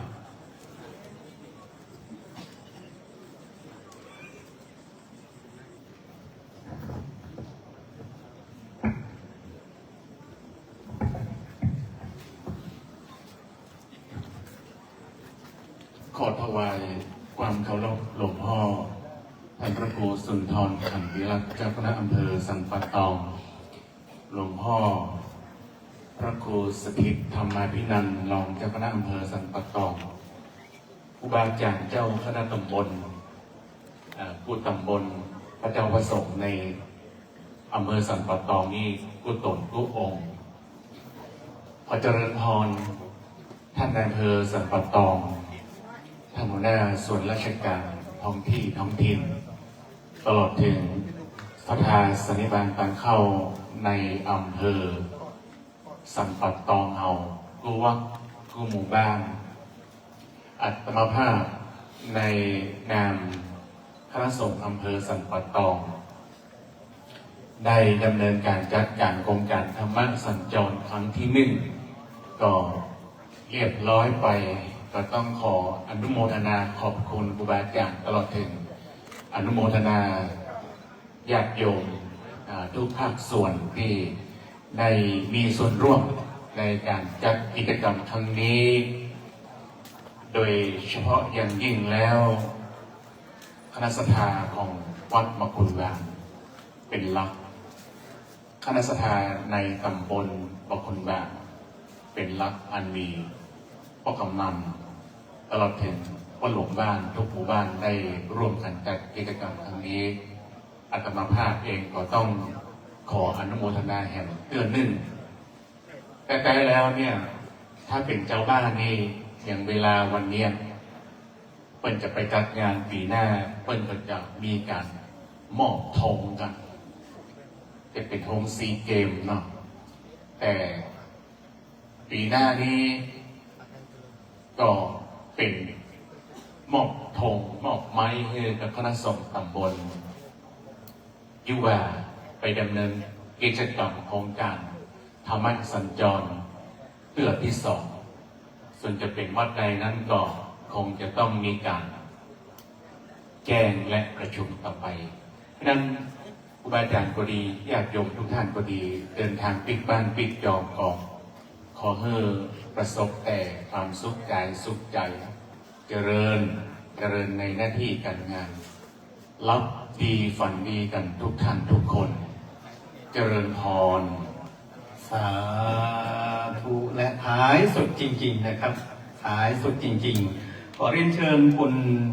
ผ่องพันธ์ใจน้อยประธานสตรีอำเภอสันป่าตองเป็นผู้แทนกลุ่มวิสาหกิจชุมชนบ้านดงป่าหิ้วตำบลมะขุนหวานนะครับได้มอบของที่ระลึกให้กับท่านประธานในพิธีท่านนายอำเภอขอเรียนเชิญครับเรียนเชิญด้านหน้าเลยครับหน้านี้ขอตรงกลางนะครับเดี๋ยวขอภาพสวยๆนะครับนายครับปรบมือครับปรบมือครับ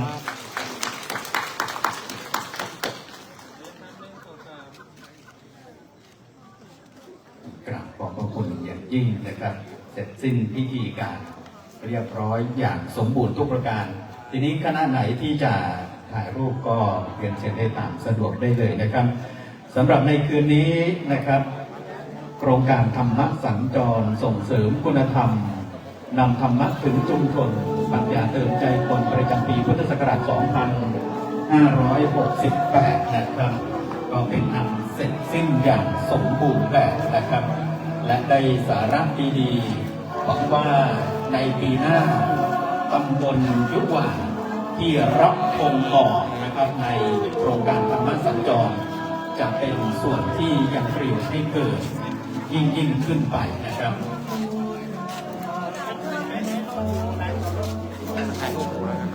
ก็น่าว่าที่ทางดู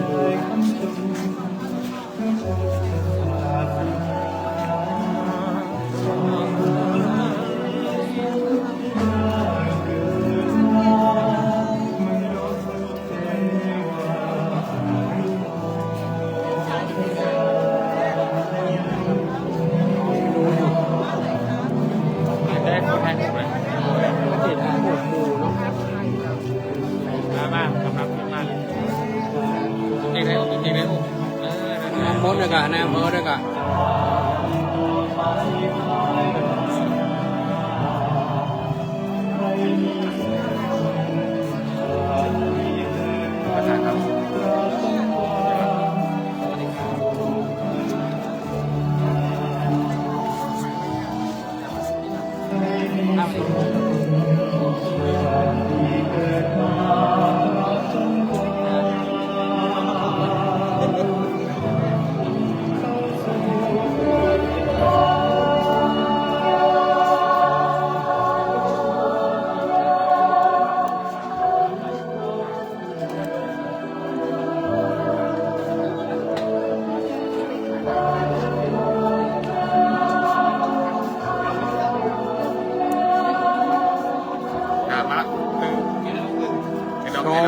ไลฟ์สดเนี่ย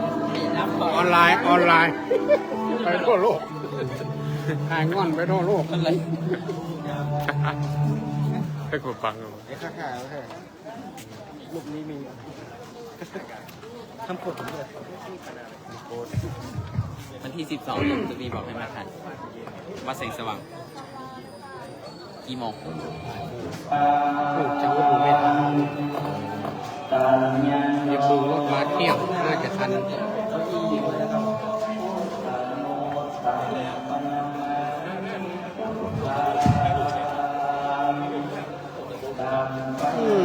มาได้ทานคณะสงฆ์บนอ่ะเพื่อแต่ไม่ได้ผักเก็บเก้าอี้น้องไลฟ์สดตอนเมื่อเก็บเก้าอี้ตัวกัน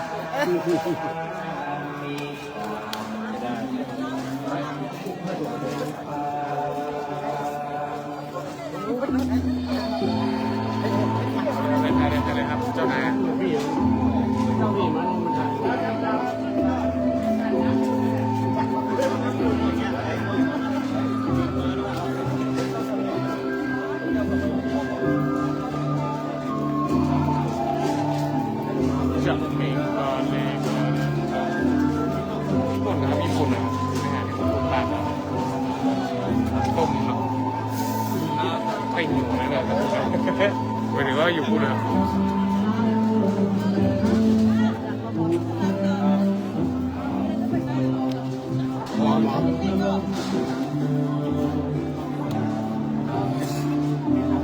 ต้องดึงก่อน